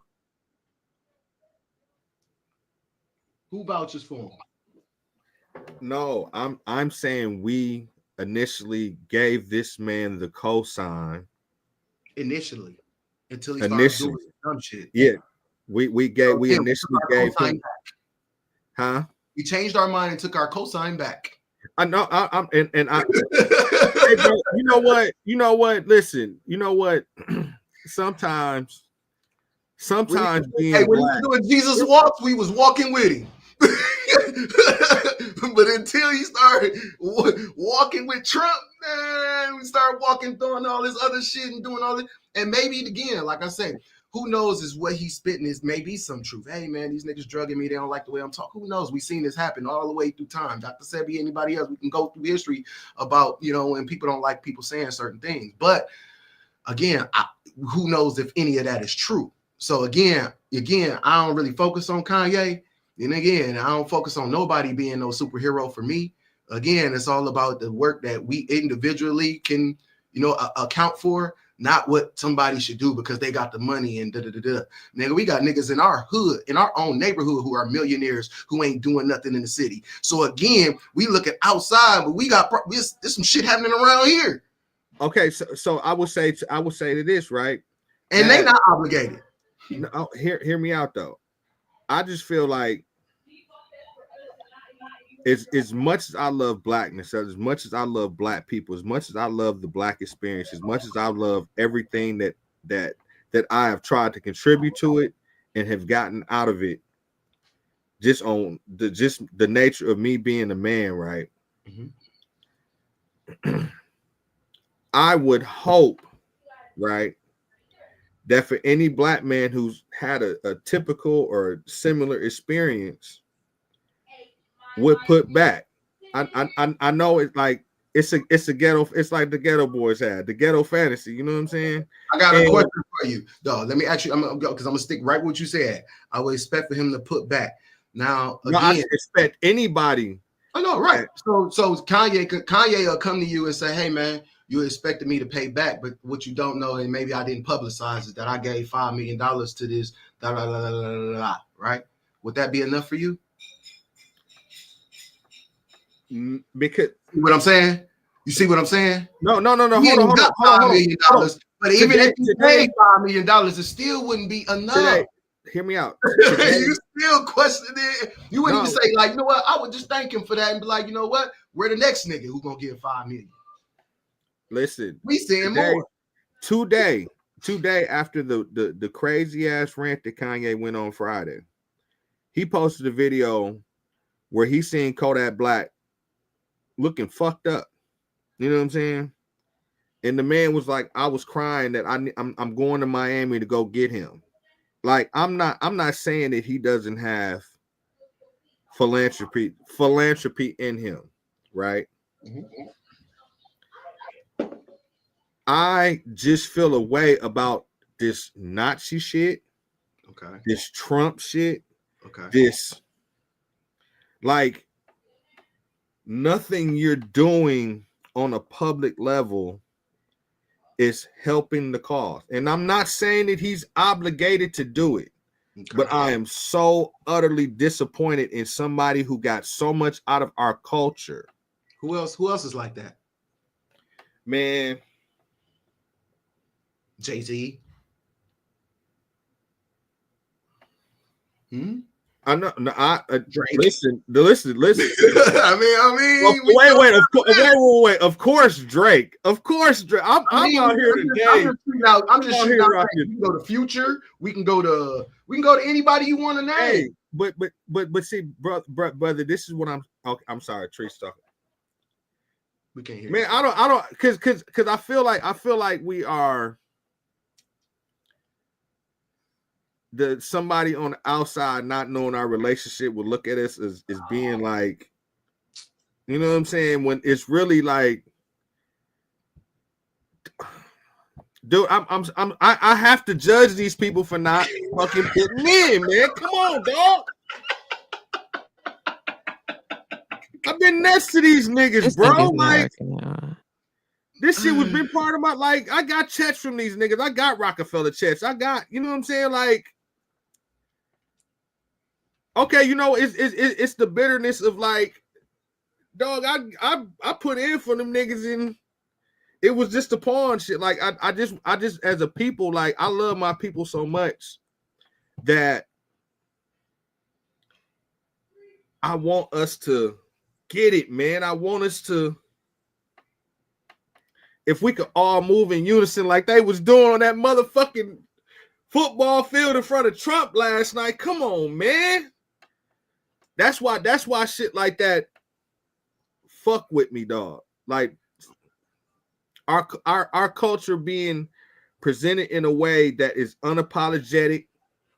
Just the symbolism and a lot of that shit last night, dude. I love that shit, bro. I'm not even gonna front. I love that shit.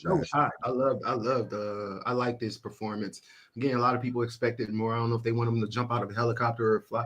And that's what I'm saying. Like, at the end of the day, I think he stayed in his lane and he did it his way. You can't get. I mean, I've seen a million football performances. It was like, okay. I mean, again, when they become black and it's a rare opportunity, I guess you got to be coming out on a giraffe or something. But again, I think he did it great. My opinion is he did what he did. Again, he stuck in his lane. He didn't do nothing extra. He stood on his thing, and I appreciated the show. So. Man, this nigga did Euphoria on national TV, bro. Like, what the fuck? Again, in a harmony quartet. Yeah, and again, he had his opportunity to record, but he only got a limited time to present what he can present. So again, this wasn't no hour performance. This was like 15 minutes. You know what I'm saying? So I think people's expectations just be a little bit too far, especially when they don't know the production end and all the other stuff like we do. You know what I mean? But I think it was an awesome performance for what it was. It's the Super Bowl. I mean, again, and again, like big as the Super Bowl. Even on that platform, again, a lot of times, you know, I know how big the Super Bowl is and all of that. But again, we'll give a lot of that again because we don't own none of that platform, and we still giving it all these critiques and kudos. And if you got here, then you made it. Like, man, come on, man, we got to stop trying to look for our slave master and understand that we the master of ourselves. Stop depending on them. Again, stop, do something. Again, and I'm not saying call nobody, put some feet to the pavement and do something. Like, you know what I'm saying? Because the only way change gonna happen is when somebody start making some change. Kanye tried his change. That shit crazy and stupid. This nigga over here tried his change. That shit crazy and stupid. You see what happened when niggas get a little money and start kissing up the white folks, them niggas get crazy and stupid. So again, like, you know what I'm saying? Yo, yeah, the sense of the more sense heads need to prevail. But again, that has to come by these niggas got to volunteer. We can't just say, oh, you're supposed to do it because you got some money. These niggas got to volunteer to be the black presence, to be the black voice, to be the nigga. They got to volunteer for that. And I don't see none of them niggas volunteering for it. So again, I ain't expecting them to be nothing. I expect them to be human. Nigga, be who you are. So I can see that shit. You crazy, be crazy. You got some sense, make some sense. But show me who you are so I know where to put you in my, you know what I'm saying? So man, money and fame, and because you accomplished or somebody liked you and put you on this platform don't make you no it don't make your opinions right. It just allows you to be able to talk to more people at once. And again, if you was crazy when you was talking to 2 people, you're gonna be crazy when you're talking to 200,000 too. So I just wish he would make the choice. Like, we created you, dog. Like we can't say that. We gotta take that obligation away from it and saying we created another man. That's like when motherfucker Dame Dad said he made Jay. Like, we can't say that, bro. Because even if I present you with an opportunity, you gotta make the decision where you gonna do it or not. Again, that's not, you can't make nobody. People are not possessions.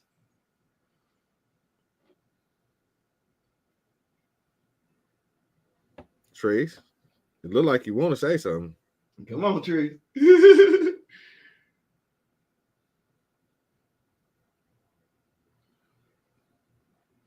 You over here.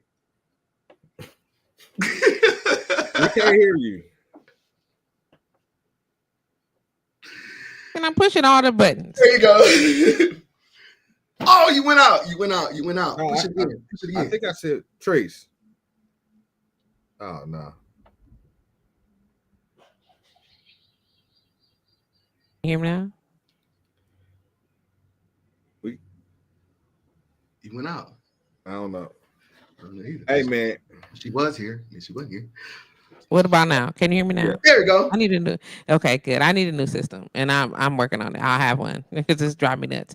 Okay, look.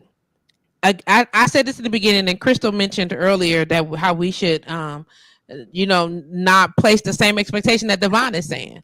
You know what I'm saying, on people, because we are we expecting us from other people.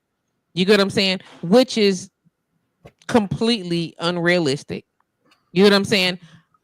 However, this is my statement to that. Deaconess said, Devon, thank you. Listen, I do have expectations in every relationship that I'm in. Friendships, social, professional, or I have expectations. Even socially, being a part of a community, I do have expectations that the community functions or moves or does things in a certain capacity that won't cause hurt, harm, or danger to the people involved in the community. So I do have expectations. Okay. However, I think what we lack more than an expectation is accountability, and that they are not the same thing. You get what I'm saying? If you take on a job, I expect you to do what that job is. You get what I'm saying? And if no one is signing up to, quote unquote, be the face of Black in corporate anything, then this is where we have our problem at. Because who's signing up to be the face? Who's signing up to share that information, that identity? Who's signing up to stand up for that cause? And what Kendrick did, in my opinion, is use his platform to make a statement subliminally, but still made a statement. You understand what I'm saying?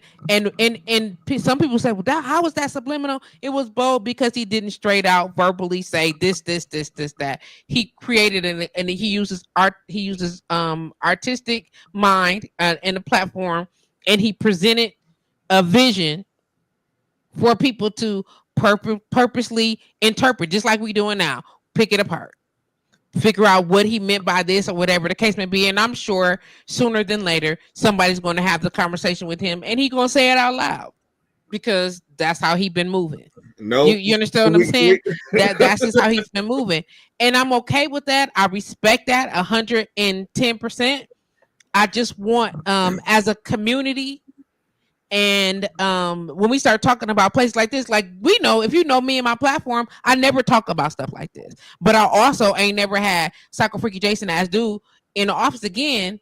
You get what I'm saying? And with all these different policies switching and changing, life is changing for not just us as Black people, but for people every day. And as that is changing, people's mindset are starting to twist. So you got to pay more attention. So we got to have more conversations like this.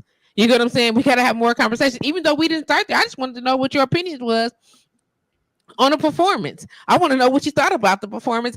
And did you catch some of the messages? Did you feel about, how did you feel about that? And clearly that it has incited something deeper than that. And I think that's beautiful, because that, then I believe that was part of his purpose, to be able to facilitate these types of conversations. Imagine the day after such a major event, if you as an artist put together all these different innuendos and people are actually discussing it. Imagine how you would feel as an artist. I'm on high right now. Man, they got it. You understand what I'm saying? Oh my God, that little thing, somebody caught that. Because as an artist, I created this scenario and people are seeing it all over the place. And so I hope that he's getting the joy out of that. But I also want us as a people to start being more aware of stuff. Yes, I'm in a position right now where I'm starting to raise positions and opinions about, I want people to be aware. I want you to know where you're spending your money at. Be conscious of that. Be conscious of who your supplier is, because we're not. Typically we spend money where we want to, do whatever, whoever, and we don't care about who like what, and who don't care about this, and who supports that, and nobody cares about any of these things. They just, can I get the product that I want? Do they have my watch? Do they have my shoes? Do they have my stuff? I'll only get my onions from this store. Do you understand? Whatever the case may be. And yes, and so I'm using my platform as an every opportunity to remind my viewers, so that they can remind their friends and their family to be mindful of who your supplier is. Stop spending money with people that don't like you. Stop spending money with people where you can, with people who have no regard for you as an individual. You understand what I'm saying? That's just like if and I'm gonna go here, this is so simple. If Keisha mama owned the store down the street and you was going to Keisha's store, Keisha's mama's store, because Keisha's mama had pineapple annihilators. You get what I'm saying? I'm just using a real blank. Keisha's mama got pineapple annihilators. But if you and Keisha get into it, I bet you're not going to Keisha's store. I bet you, if you heard Keisha's mama's store. You get what I'm saying? If you found out that Keisha was talking trash about you behind your back and she never said it to your face, I bet you're not going to Keisha's mama's store. You're not going to her mama's store. And you gonna tell your cousins them not to go to Keisha's mama's store either. We gonna find somewhere else to get pineapple annihilators. I'm just keeping it 100. That's what we're gonna do. And if that is the case, it's the same concept. If you find out somebody on a corporate level, because we're talking business here, has no respect or regard for you, the only way to offset that is to remove your support. And that would be financial support. So know who your supplier is. It's not everybody. It's not everybody in the store. As a matter of fact, it's some people in these stores that we have, some businesses who have products in some of these stores that we are, quote unquote, attempting bogus. It's not going through boycott. But nonetheless, that if we don't go into those stores and buy their product, those businesses are going to go out of business. You get what I'm saying? If we don't buy it nowhere else, because if they don't have another place to put it for sale, then we have to go and support those businesses in there. Don't shop nowhere else. Don't buy nothing else. You understand what I'm saying? And I can't tell you not to do it, but it's my responsibility as a person in media to use my platform to raise awareness of certain things. And that is what I'm intending to do.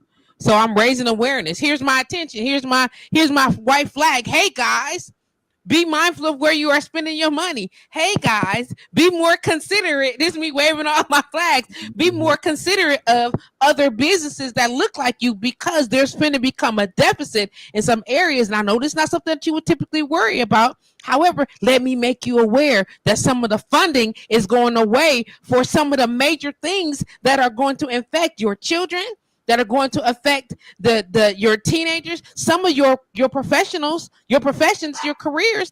It's happening. So be mindful. What does being mindful look like? It's so many different ways that it's changing that I can't give you a list because it's constantly happening. It's an ever-changing experience.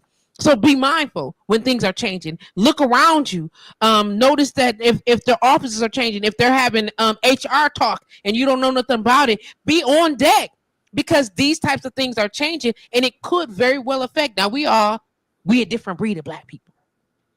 We a different breed, and we not going, and we not having this, and we not having that. That's all fact.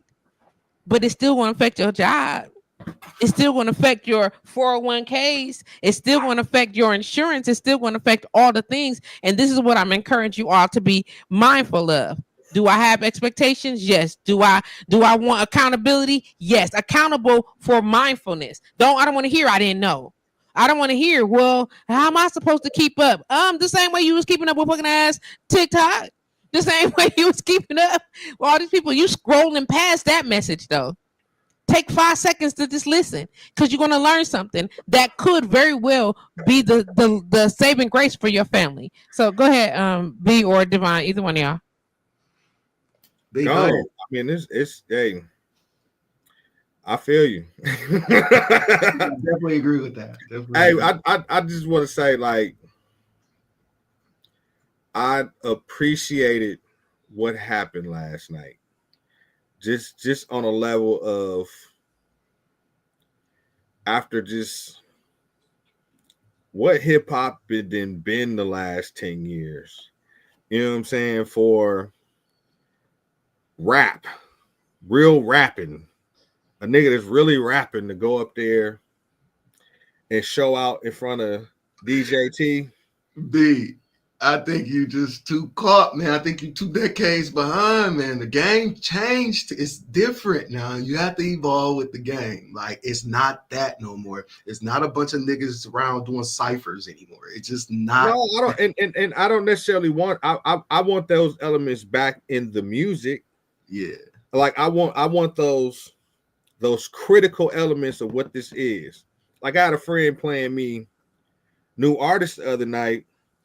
In the minute, any time a nigga does that Fetty Wap ass rapping ass shit, turn that shit off.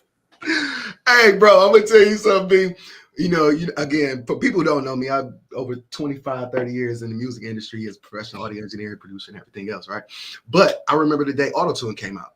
I hated Auto-Tune. I hated it, bro. You could, nigga, I didn't even buy the plug-in because I ain't want niggas come in my studio using it. Like, because again, as a producer, I'm back in the days where they had A&R, you know what I'm saying? Where they had A&D, artist development, you know what I'm saying? Like, I'm from those days, but we know artist development been gone 20 years. Like, nobody's getting developed on nothing. They ain't being developed on how to talk in front of media. They ain't being developed on nothing. They taking these fresh cats right out the hood, putting some money in their pocket and exploiting them. They're not helping them. They're not teaching them. This is not a college. Again, when you get signed, this is like college of life. Like, it ain't doing that. Yo, you good for the time you good, because again, what we forget when they start going into the music business, this is business now. When you talk about music, okay, you can say all the cipher stuff, but when you start adding that word business into this, yo, certain shit just got to add up. And if business is not evolving with the time, then business is going to be out of business. So you better evolve, because again, we're not in control. That it's going to keep growing and getting younger and younger and younger and younger and younger and younger and younger. Again, yo, lead the clues or create a camp or create an artist development camp that, again, now you can cipher people through yours. Now, again, it may be only a few. It might not be the big artists, but again, you are now inflicting that change. But other than that, bro, the industry gonna be the industry. Hey, dog, that's why I'm glad that I'm out. You glad you're out there in the street? I'm glad that I'm out because I mean, dude, you have to understand. Like, I lived in LA during the raucous era when Mos Def and Talib Kweli and Pharoah. Mos Def, you hit the nail on the head with Mos Def. Mos Def and Kendrick is the same. Like these two dope ass niggas who just Mos Def was never a nigga we was bumping in our car ever. Hey, Miss Fat Booty, come on now. I know. Come on now. No, I not bumping a song, nigga. I'm not getting in the car saying I'm finna go listen to this Mos Def album. Me, nigga, Black Star. Black dude, come on now. I give you that. I give you one. I'm ahead, dog. I'm ahead, bro. Listen, I'm not saying even with kids. I'm not saying majority. I'm not saying that. I'm saying okay, there's a minority. Do you know appreciate that art? But when we talk about when them numbers acting up and why a nigga got a Grammy, it wasn't from niggas like you. I have to disagree. I have to disagree. The one, I mean, hear me out. The voting board for the Grammys don't look like the voting board 10 years ago. No, of course. I'm saying stuff is evolved. But this, okay, mainly my point to where I feel like hip hop as a genre is now. I think that it's going to be something that we can fall back in love with, right? I think that it's a lot of artists who are in better position in their life are putting out music now. That's come on, just look at the Grammy nominees for best hip hop album this year. Doechii, man, Rhapsody got a Grammy this year. Rhapsody. Like. No, I last year. Like I think that the time and era came, and then it happens every 10, 15, 20 years. So again, when we go back into our modern age when the bands and the instruments and all that shit, as soon as we start using beat machines, them niggas counted us out. You know what I'm saying? Like, hold on, so again, like I think it's always like when you come from one side, again, you want to play with the other side too. So again, when I'm making all conscious music, the world's like, yeah, we got a lot of conscious music, but we want to have fun too. And again, now we got saturated with the fun. Now it's like, okay, now your niggas start sounding the same. This shit is not different. So now again, it's gonna keep going back like that.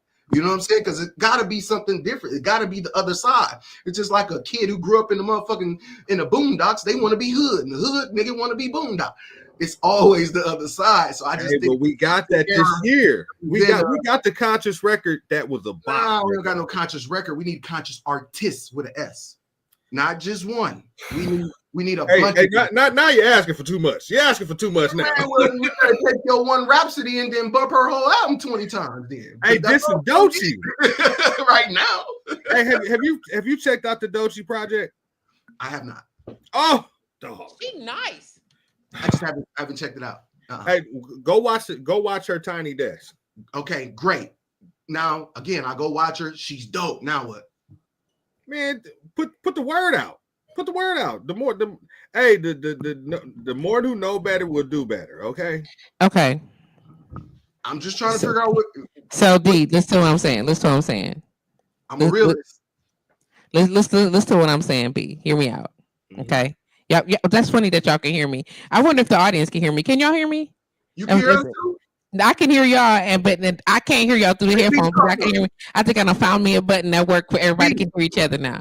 Right. B, say something. I can hear. I'm trying to check. Oh yeah, we all good now. Yeah, I think we all good and we all talking at the same time. It's bananas. Oh my God. So somebody let me know. We good. You good? Y'all can hear me? I don't touch nothing. I'm gonna leave it just like this. So hear me out. Oh snap! I don't find the button. I'm gonna leave it just like this.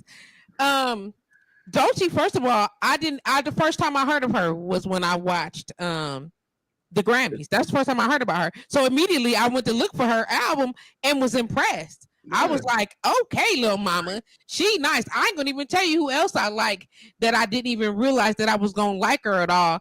And Glorilla. Oh, Glow is, hey.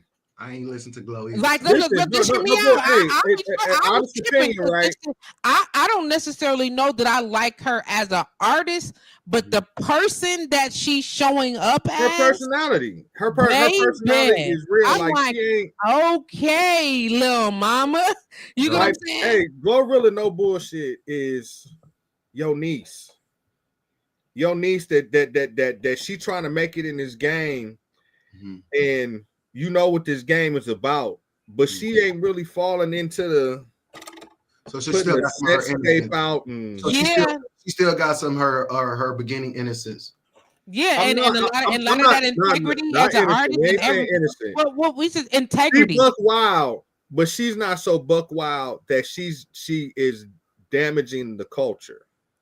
I don't know, B. I'm gonna say okay. I see where you're going. Again, I try to stay away from things that are subjective because that's all subjective. I don't know, B. I don't know that. What I'm saying is, like I'm saying, there's an idea of what rap hip hop. Even when I was saying what I said about the red girl earlier, you know what I'm saying? Sexy Red. No disrespect. Funky Red. No, I ain't gonna disrespect her because she doing her thing. People probably said the same thing about Lil Kim, though. It's not how you do it.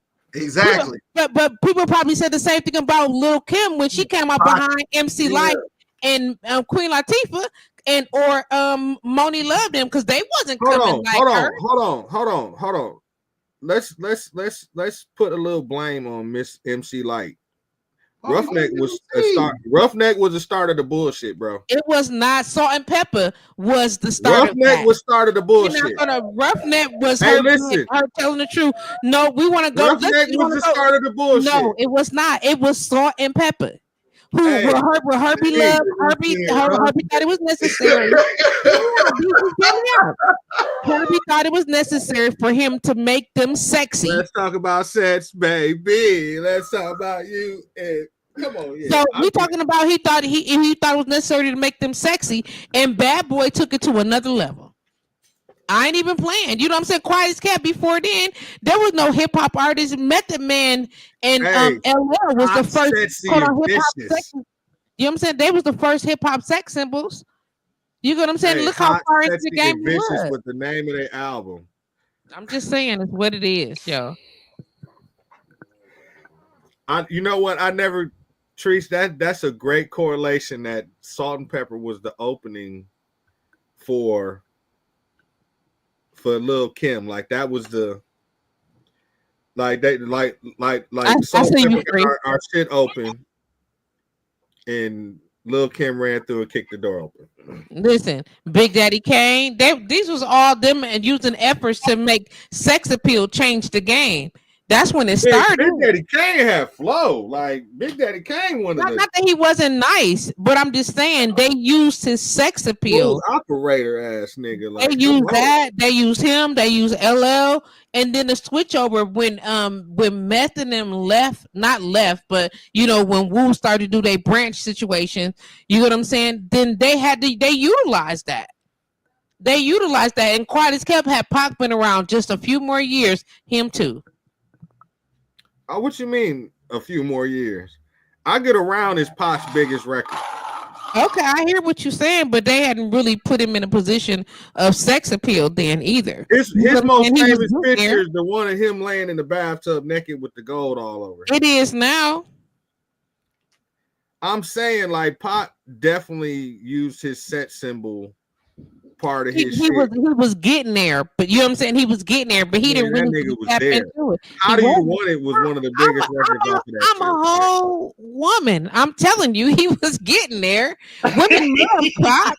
You know what I'm saying? Women love Pac, but he was still riding a thug life. You know what I'm saying? And they was trying to they wanted to pull him out just a little bit more. And had he been around a little bit longer, it'd have been him too. And all I'm saying is that as an artist that has seen the evolution of all these different artists, you know, they've taken hip hop from being a way to pass messages on the East Coast, you know what I'm saying, to rhyming between crews for this to this. You understand what I'm saying? Because they was trying to say he was the coders. We already know that it was all about the DJ in the beginning. You get up to this MC dude just happened to be quite as kept somebody that was hyping the DJ up. And he had to be on stage. He had to be made to be something more than just Minister the of dude hyping ceremony. the DJ up. Come on, man. The minister on. of ceremony. That's it. But now we're in a position now that we're doing what? What are we doing? We got artists that are these cats could have never imagined. Grandmaster Flash and the Furious Five would have never been able to say that they was billionaires.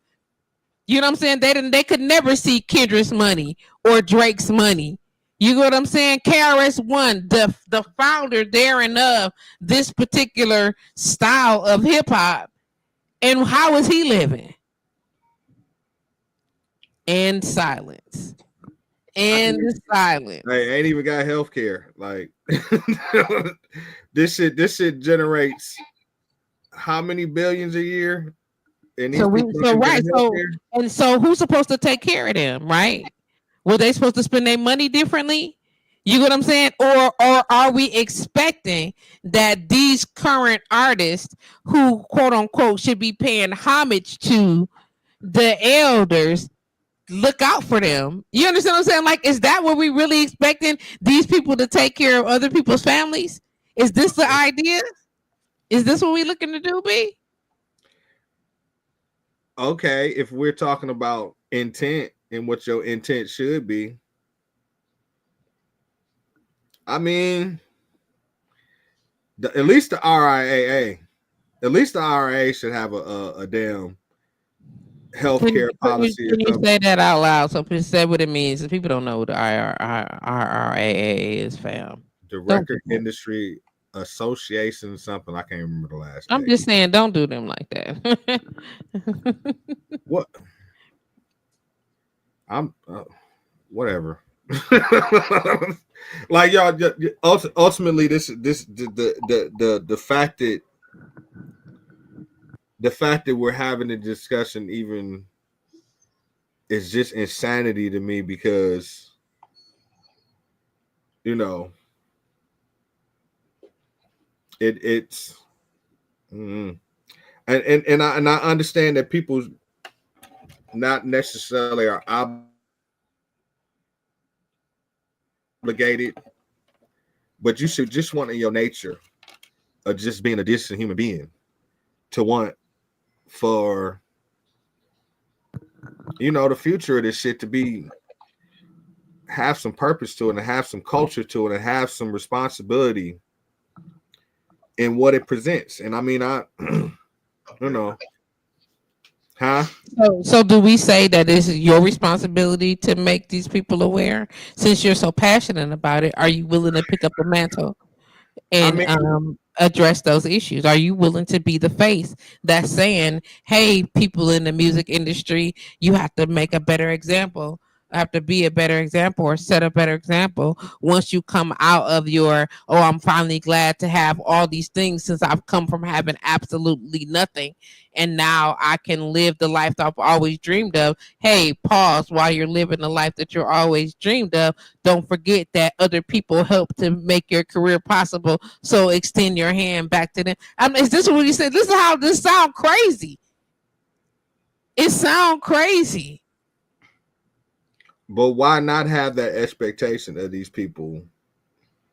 Why? So you saying that if I get a corporate job and I'm working for what gives Bradley, audio whatever Bradley. I mean, y'all moving the goalpost. No, I'm not. If I done started in the mailroom, now I'm a VP of the company and I'm doing amazing things. I'm not. No, I'm not. Moving the goalpost. So am I responsible now? Okay, so you know what? So put it like this. I feel like we can hear you. Yes, sir. Y'all can hear me? Yes, sir. Yeah. Oh, okay. Okay, he didn't look like it was coming through. If more artists were mindful of their art and what they're creating and what they presented to the world, just as far as like we would only have conscious artists. Have you been in the studio? Watch this though. B, you've been in the studio, right? You've been in the damn studio. I hate the studio, but anyway. Okay, but ask you yourself this question. How many people come in the studio and be like, you know what, man, we finna make a song, but let's be careful about what we say, because nigga, they just in the art just creating. You know what I'm saying? Like, we just here. Hey, man, let's make a song bullshit about the hoes. We gonna make a song. Let's make a song about this. We make a song. Man, let's make a song honoring our mom. We just in the studio creating. We have no control of which one of those is gonna hit. Now, when they hit, now I was supposed to have an obligation, but I was in the studio having fun, bro. That's what I was doing. That's how I created this. Okay, so right there that's what I'm talking about. Moving with more purpose in what your intents are, like purposeful intent. It's a lot of people that's doing that right now. Fun. I want to do music because I just want to say I want to say whatever I've been. These are young kids, bro. You giving them like 40, 50-year-old mentalities. These are 17, 18, 20-year-olds, and you like, man, just think like Martin Luther King. No, nigga, no, they're not. It's not gonna happen.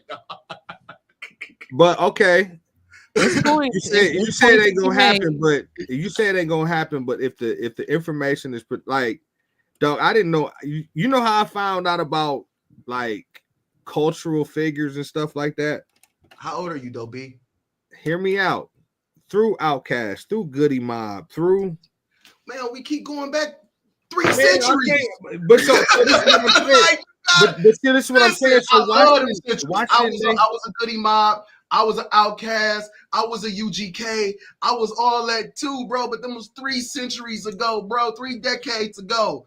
So bro, why can't we expect it out of who present music to us now? Why can't we expect that out of them, bro? Let it go, bro, because it's not that same time, bro. That's just honest. Do you think do you honestly think anything would change if 80s in 2025? You ain't gonna get the 90s in 20. You ain't gonna get the same R&B as you had. You ain't gonna get none of that you had. You ain't gonna get them going back to saying, you know what, they should stop playing them beat machines and get back on instruments because that really teach them more about how nigga that ain't happening. Man, you're not hearing me. Listen, all I'm asking, do you think that if as a consumer, right? Yeah. Because at the end of the day, what will motivate anybody is where they decide to spend their money at, right? As a consumer, if we chose to support artists who had a greater message than what the hell is out here, you ain't gonna be listening to nothing. It's still artists out here that's making sense, brother. There are some. Let me ask this, Brian. Come on now. Now let's just come on, B. Now. Right. Come on now. I'm just saying I'm gonna officially make this statement as the oldest person on the microphone right now. Come on, B. I'm not a fan of some of the music that's out here now, but even if we go back to when we were coming up listening to music where some of the messages were solid and some of the messages were not, you got on a whole Compton outfit with the black glasses and everything. What do you think NWA was saying? Yes. I'm just saying they were not saying wait. Now catch yourself before you. I'm gonna ask you what their first single was. I'm gonna ask you what NWA first single was. What was their first single? B, tell the people. Express yourself. Okay, now what? That was a constant song. That was a constant song in the environment. Great song.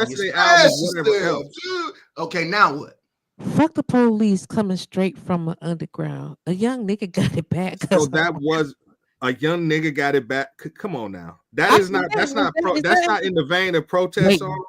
For some people to leave. I got another trick up my sleeve. Don't make me do this. Don't make me do it. Delusional, bro. I'm just using them as a basic example. The movie don't always have to be Marvin Gaye and Tammy Terrell. Like the shit. Listen to what I feel it. You know what I'm saying? I feel what you're saying is all types of people, but you keep I consider NWA. That's what I'm saying. But when we were younger, same vein. Ryan, listen to what I'm saying. Listen, I'm just gonna keep it 100, Mr. All-Star. 5 years ago, you was not even saying this. We just going 5 years. We not even to you. Your mindset 5 years ago was not this.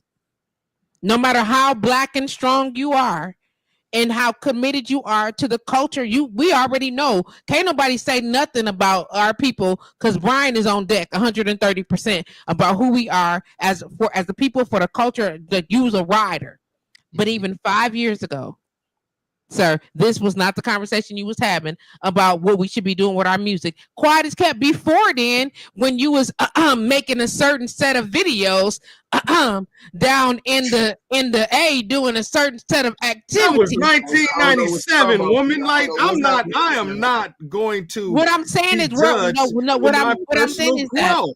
So what I'm saying is that you've given yourself time for personal growth. Is it not realistic that we are expecting optimal time for personal growth between these young people who are just trying to have a good time? And if you want people to be standing up and making moves for the movement or getting their voices heard, should we not now be calling on the Latifahs and the and what's the name? What I'm saying? Latifahs and MC Lights and the Ja Rules and Rakim. Should they not now? Because now we done tapped back. Get them niggas to tell them come back. Come help us out in the industry. That's their obligation, right? They're here now. So and now they back with actively. Now they are actively supporting the what's that called? Adult contemporary hip hop. We already know that most of them got their albums out. So are they the ones that is expected to now pick up this mantle? Right. And just like you was talking about, I was disappointed in Kanye with this platform. What about the motherfuckers who laid the foundation? They got to come back and get this and clean this up. Where they at? The Rakim album was a very nice project. We was talking about Common earlier. To me, Common and Pete Rock had one of the best albums this year. There is a lane. Okay, so if we're asking, how long ago was that? The Auditorium came out in September. This past September. Rakim's album came out in September. Okay. Okay. My point, and this is I'm glad you brought this up, Tree. This is what I'm saying. So for the people who do care, right? For the people who are tired of the bullshit, it's really up to that part of the community to know, to sort of search out. There is artists that their music relates a lot more to your life than you sitting there playing Sexy Red with your 11-year-old in the back seat. True. So it's the responsibility of that artist. If she wants to get in front of my 7-year-old, come up with something that's very catchy, just like that one, that Sexy Red album, so you can get in front of my 7-year-old. I love Rhapsody's album. Again, we ain't talking about Rhapsody's album. We talking about that's what I'm talking about. We're talking about the 7-year-old. 7-year-olds ain't listening to Rhapsody. That's not my fault. Like, see again. At some point, when you want to put the responsibility of our people on an artist. No. Wait. I'm not saying that it's Rhapsody's responsibility to make a record for that 7-year-old. I'm more expecting of the parents to not be while she's taking her. Hold on. Let me cook here.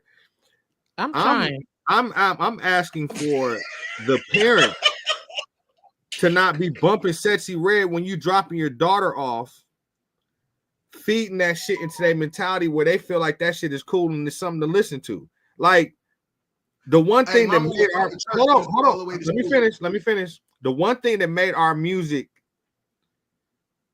where it's to the point where we love it so much is a lot of that shit we shouldn't have been listening to. I'm not even gonna hold you. Sir, Brian, honey. Wait a minute. Wait. I'm saying we sought that shit out, right? We wasn't supposed to listen to it last time. We were still listening to Ready for the World You get what I'm saying? And so I'm just that's just throwing something out there. But nonetheless, it's all types of music. We weren't supposed to be listening to Erotic City. The people listening to Erotic City, DJ Quick, DJ Quick is in the motherfucker. Don't get me. We was going down. Okay. Going down. So why is it not her responsibility? Why is it not Rhapsody's responsibility, but it's Kendrick Lamar's responsibility, or it is Kanye's responsibility? Why is it not Rhapsody's responsibility? Wait a minute. I'm This not. is what you just said. Wait. Because that's what you said. I'm saying is okay. I'm saying that there is people in the marketplace, the Doechis, the Rhapsodies, the other artists that have projects that if the adults in our community, what if they don't like it? Would be more supportive, or find an artist, or find an artist in that same lane or that same. I asked you to give me some, you couldn't give me but two. Brian, we were saying, what's my favorite word? Bitch. So most of us, I don't understand why I'm on trial. I'm making suggestions. I just said most of us was listening to that. No limit soldiers. We was listening. This is what we was listening to, B, and that's why they think that Sexy Red is so dope, because this is what they were listening to. It's just the evolution of the same style of music. They club and they still bouncing and shaking and doing the same thing. Now we would want that our children are being exposed something differently, but our mama didn't want us listening to Call Me. Call me when need someone to talk to, someone that nobody wanted us to listen to that. I was grown. Boy, I was singing. My mama said, "What you talking?" I said, "That's what the man is saying." Girl, tonight. Mama was like, Mama said, "What? Turn that off." I was like, "That's what they sang on the song," and she was like, "Absolutely not." Come on, B. I'm just saying, it's all the song. There's a meeting in my bedroom. Come on now. I mean, I wasn't gonna even say Freaknik, Deaconess. The fact that you tried to bring up my Freaknik video, which I told you I found, and I'm ready to reveal it. Brian, it's facts, and what I'm saying is right now is all I'm saying. Like, can't put that shit on the fans, nigga. So all I'm saying though is that I'm all about accountability, but we have to be mindful of understanding the difference between the expectation and accountability. You get what I'm saying? When you expecting somebody to do something, but just hold them accountable to the position that they accepted. Right. And Rita, we was talking about artists, and then it kind of spiraled into, is the artist responsible for culture, and is it their responsibility to make sure that they're thinking about the Black culture when they're creating their art or whatever it is that they do? So that's kind of where the conversation went. Not really old versus new, but kind of like, is there a responsibility put on the artist because they have quote unquote made it, or they're famous, or because they can, got a fan base of, how many ever million, or got a voice that can be heard across the. Is it their responsibility to push an agenda, or is their responsibility to think about the 4-year-olds? That's, what is their agenda what is their responsibility or their obligation as artists? And so let's be responsible and hold accountable the common fucking council. Mm-hmm.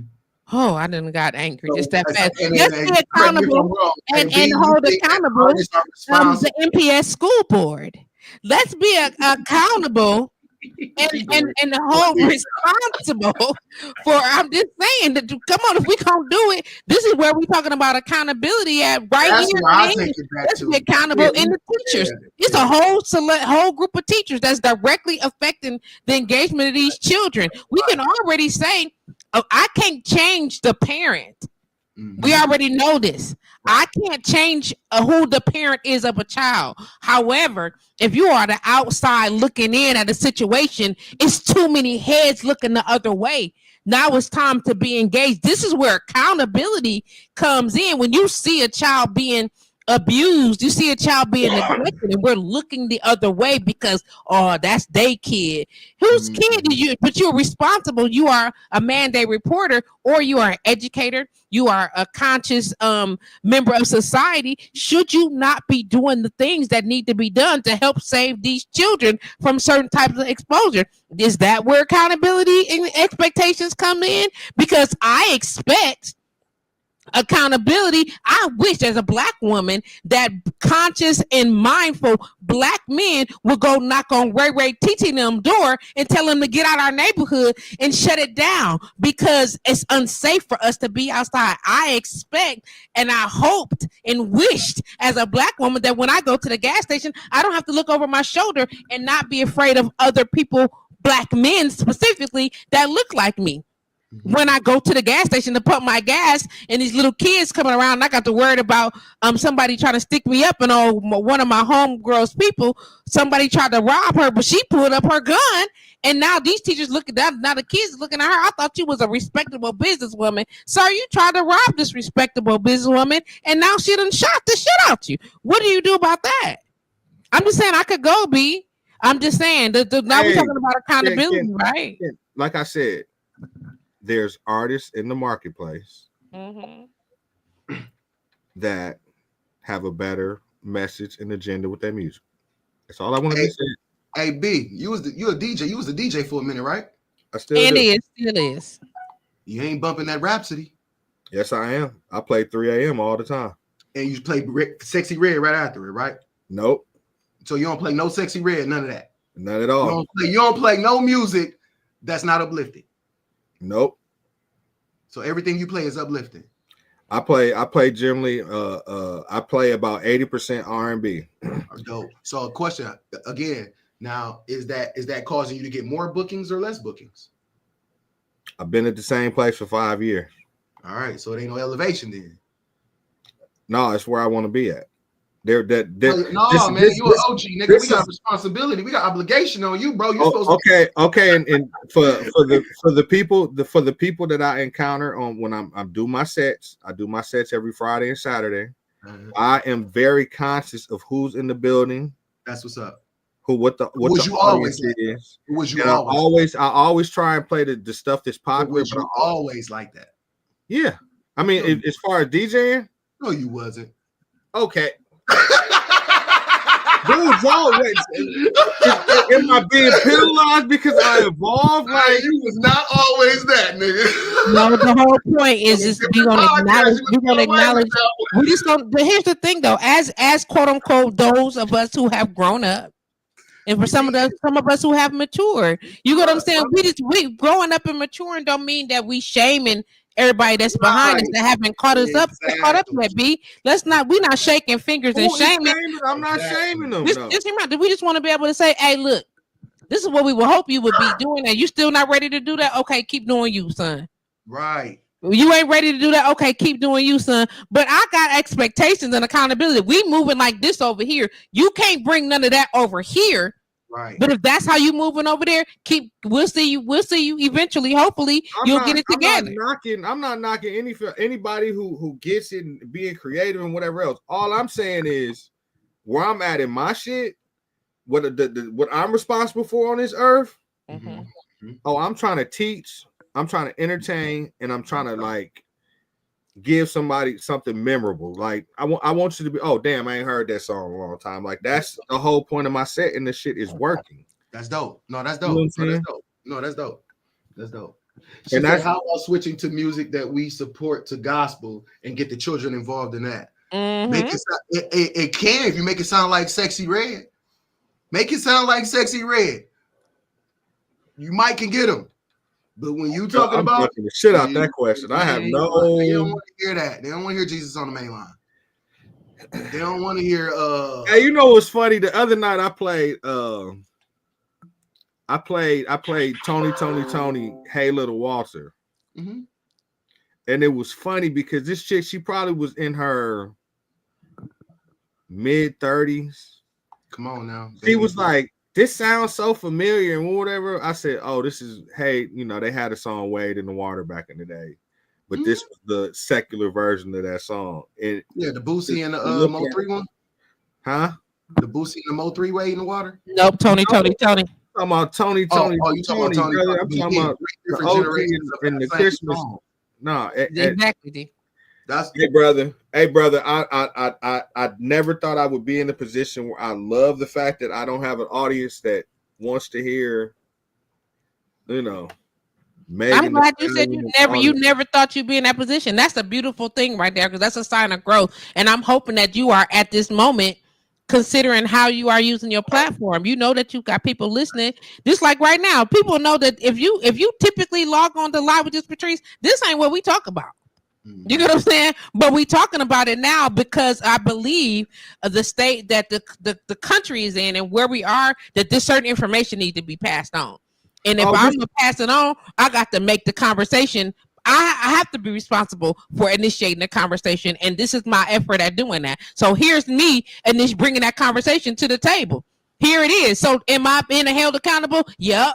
Because somebody somewhere said Patrice should be using her platform to talk about abuse and domestic violence. Patrice is a woman and she should be using her platform to talk about all these people are saying all of these things, her platform and what she's talking about and what I'm supposed to be saying.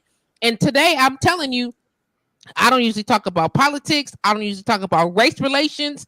I don't do that on purpose. There's enough people having those conversations, but I feel like I used to feel that way.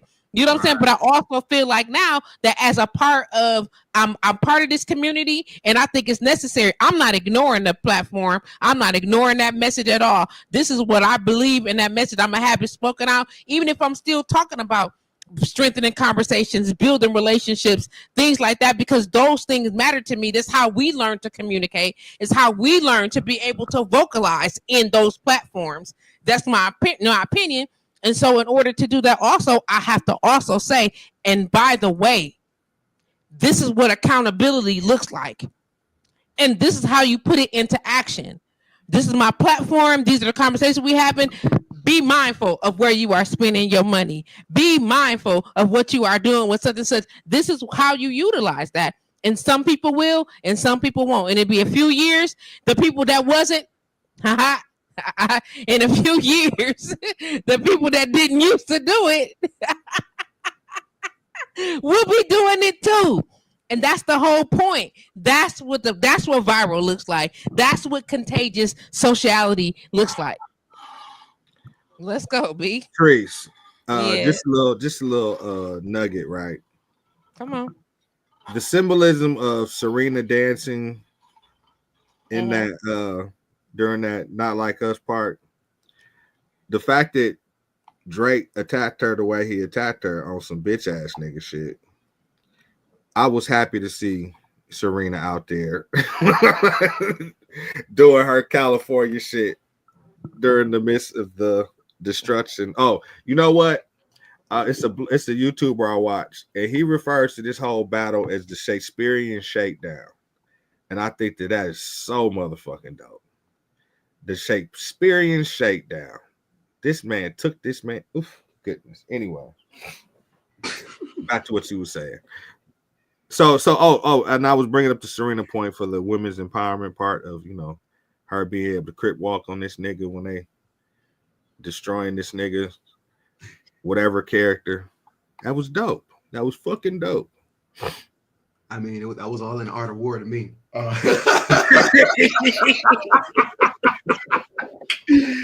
I love every inch of it. Dude, the pettiness, like, and it's funny too because some people do like. I got a nice tin foil hat with some of this shit, but like for people to be like, oh, the necklace he was wearing, the A was for A minor. No, his logo is PG Lang, and that's the, if you see the logo, it's like two little kids holding up the A. Like that's not he petty, but okay, I don't know. He probably was like, yeah, let me put this symbolism out here too, and yeah. Dude, to be at the Grammys and the motherfuckers just saying, what I like. Everything was strategic, and he did it right. Dude, to be at the Grammys and he did it right. Whole crowd talking about, A minor. Like that's just oh God. Oh man. God, dude. Hey, he wasn't saying that when he was back to back and on McMillan. Right. So Right. Hey, even last night when he was like when he did the little preview of Not Like Us, and he was like, "Oh, that's a song y'all want to hear." But you know, these niggas be well, he ain't say these niggas be suing, but yeah, he like said, sue. You're right. Oh He was man. very intentional. He was very strategic. The art of war. And Free said it was God's plan. Even the pop out was strategic because again, when Drake talking about man, like you don't spend no money in your own, you don't put no own money trees in your nigga. All right, I'm gonna show you my influence. He was strategic all the way around. The entire process, crazy. The entire thing, bro. And so, and for me, like literally for me, like that's the part about it that like got me geek. Yeah. It's very much the intentionality of it, very much how purposeful everything, the color, the number of people. I'm not gonna do that. I should just. I'm glad he didn't. Do that. He's like, I'm doing it all. And you know, for you, Devon, I already know you was like he did it his way. He the originality of it, stepping out and not holding yourself back. You know what I'm saying? Just showing up and being you authentically, being that part. You know what I'm saying? So seeing him as an artist. So watching him watch all his parts. That's what I'm saying. I bet he was at home like, ooh, snap, they got it. Oh, I bet you they didn't catch this part. I bet you they didn't catch, because that's what we would do if we had really pieced together something that was so subliminal but intentional and had all these little pieces to it. I want to know how much of it you catching. How much of it that Uncle Sam was bomb. Right. Come on, Uncle Sam. Come on, he Hey, Uncle already, but he Uncle Sam. Come on, it's a combination all the way. Let's have a little bullshit discussion, right? Let's do it. Does Sam Jackson? I mean, I'm not saying what Sam Jackson is to the world, but to us, to the community, like. I've loved dude in everything he been in, right? Okay, no, I'm not even gonna lie and say that shit. Was it Django? It was a couple roles where he was so coonish, Django, that it almost hurt my feelings. Like, damn, Sam, you killed that part, but damn, Sam, you sort of killed a little bit of you with me. He killed that part. He killed that part, but that's very unfair. Dude, this man, come on, bro. You know what? That's very unfair. Hey, listen, bro. Listen, bro. I'm passionate, bro. I'm passionate, my nigga. I'm passionate, and listen, when art is done excellent in an excellent way. So listen, what you said. Listen to. I'm gonna re-say what you said. You said in Django, he killed the part. That's the objective right there. Kill the part. So now this is what I'm saying. So this is what I'm saying. So this is what I'm saying. On my black ego, right? On my black ego, right? My black ego. My black ego, right? Where somebody you love can do some shit that you just like, oh, come on, man. What is you doing? Right? Like if one of them niggas put on a dress, you like, no, don't do that. Exactly. I get you that. Even all jokes aside, like that's like with Juice. I can't watch Juice because it was changing how I felt about Tupac. I was like, he killed that part so bad. He played it so good that it just changed how you see him, and automatically he is this dude. You forever Bishop. I don't never want you to be Bishop in my life. Then please don't tell me that you was trifling dude so bad. When he closed the locker, so good. And Pac was sitting there, I was like, oh God, this nigga on some Candyman. Anyway. Back to he played it so good. I was like, oh, please don't watch it. I can't watch no more. Because man, at this point, that's my favorite part. I was like, ooh, why you gotta be Bishop? Don't be Bishop. So what Sam did last night, right? And just how that shit was incorporated and how he oh, you gotta be safe now. You can't be, you know what I'm saying? Like, does that put him back at like God Black, like Bernie Mac Black? Like he wasn't, He you never know, left. this Sam How ain't did- never left. Where did he go? What do you mean? Put him back? Man, that Django character Sam was ain't never Oh, you left. out of bro. control. You out of control right it now. fucked with my mental. Sam was a great Sam ain't actor. never That's left, what bro. that was. Sam ain't been nowhere, and he ain't never gonna be unblack. Sam is Yeah. one of the blackest people in the I am not industry right saying now. that, but don't Sam's that so put black, like, you know, okay, crazy. Put like this. Him last night would definitely sort of push that.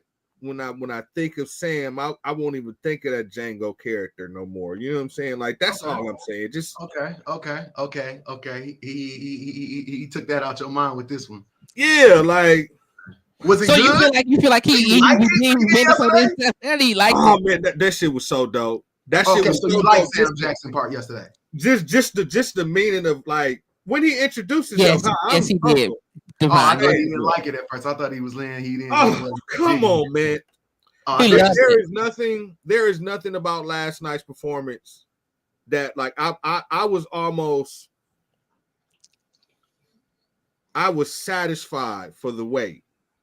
And the fact that he did it in his unapologetic way and did it the Kendrick way, that even more just with the like I said, I have not stopped diving into everything involved with like, you know, I'm definitely going on a TikTok rabbit hole Down the tonight. rabbit hole for sure. Let's go down today. You already know that all the videos is out right now. Get down.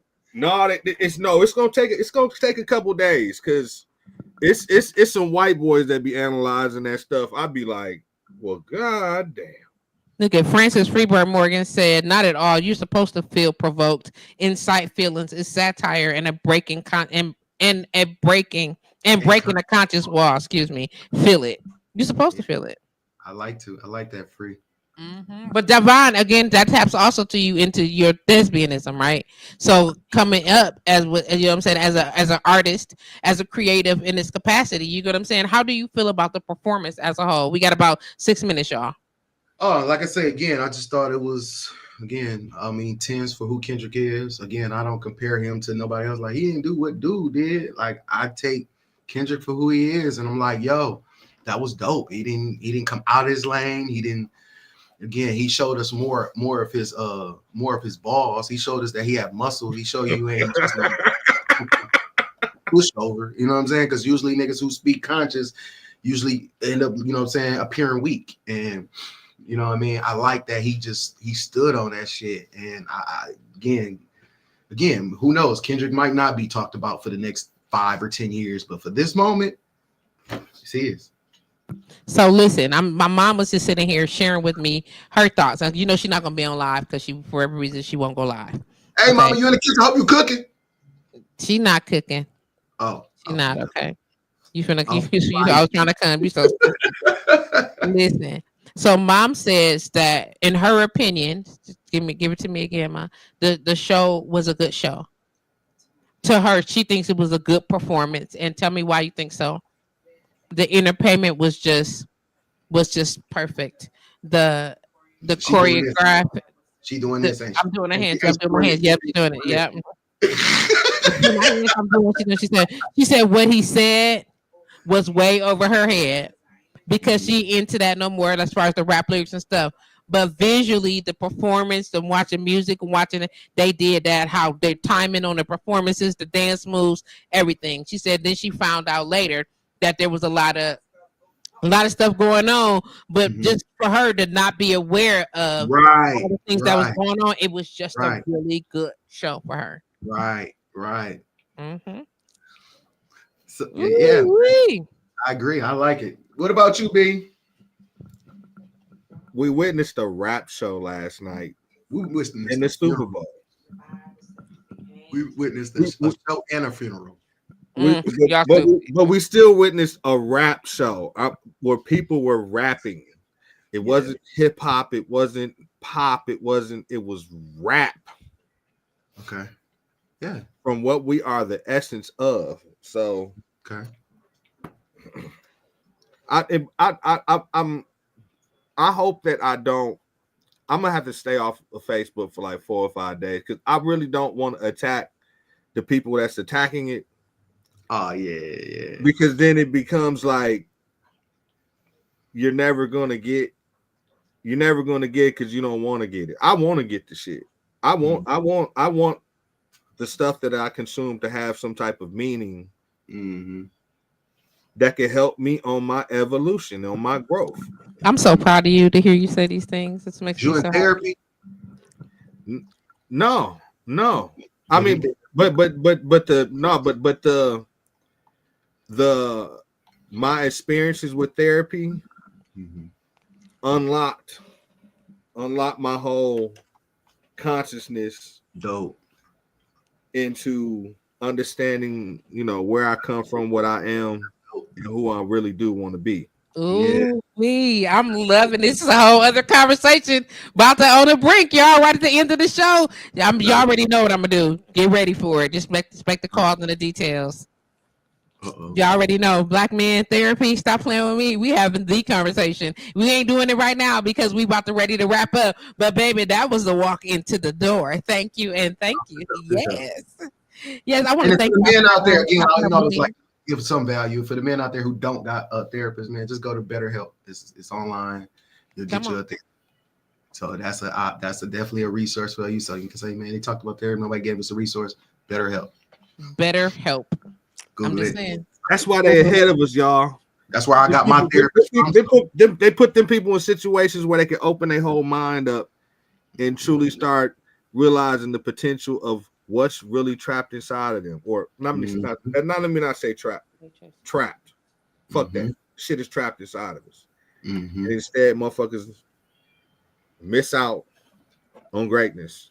For sure. I want to thank y'all for hanging out with me today, for spending all this good time and this good love and all this masculine energy bringing to this table for this dope ass conversation. I appreciate that. I appreciate your opinions, and I value you wholeheartedly. I love seeing y'all show up with a voice to be heard in this community, because we need that. We need the consistency of it, and I appreciate the transparency that you guys shared. You know what I'm saying? Because that's the thing, not just, hey, this is my opinion on it, this is why I feel, and this is what I'm thinking about that. Even though the broadcast was a little tipsy-turvy in the beginning, we're going to fix it before it's too late. And I want to thank y'all for being here. Shout out to blowradio.com. We in the building 17 years and counting, blowradio.com, and your girls is almost on the 14 year. So I'm excited about that. I want to thank y'all for being here. Divine, if people are trying to reach you, do you have a platform that they would like to learn more about what you got going on? Did you hang up on me? Did he hang up? I think he did. What about you, B? You want to say hello before we roll out? I'm trying to build my TikTok up. So All-Star 414 on TikTok. Okay. Follow. I'm going live on Fridays and Saturdays from 6 to 11. So fuck with me. I love to hear that. Divine, did you hang up already? Did we miss you? Yep, he is gone. All right, then. Until next week, y'all, I want to thank y'all for being here. I love y'all. I love you, Trees. Adiós míos, papi.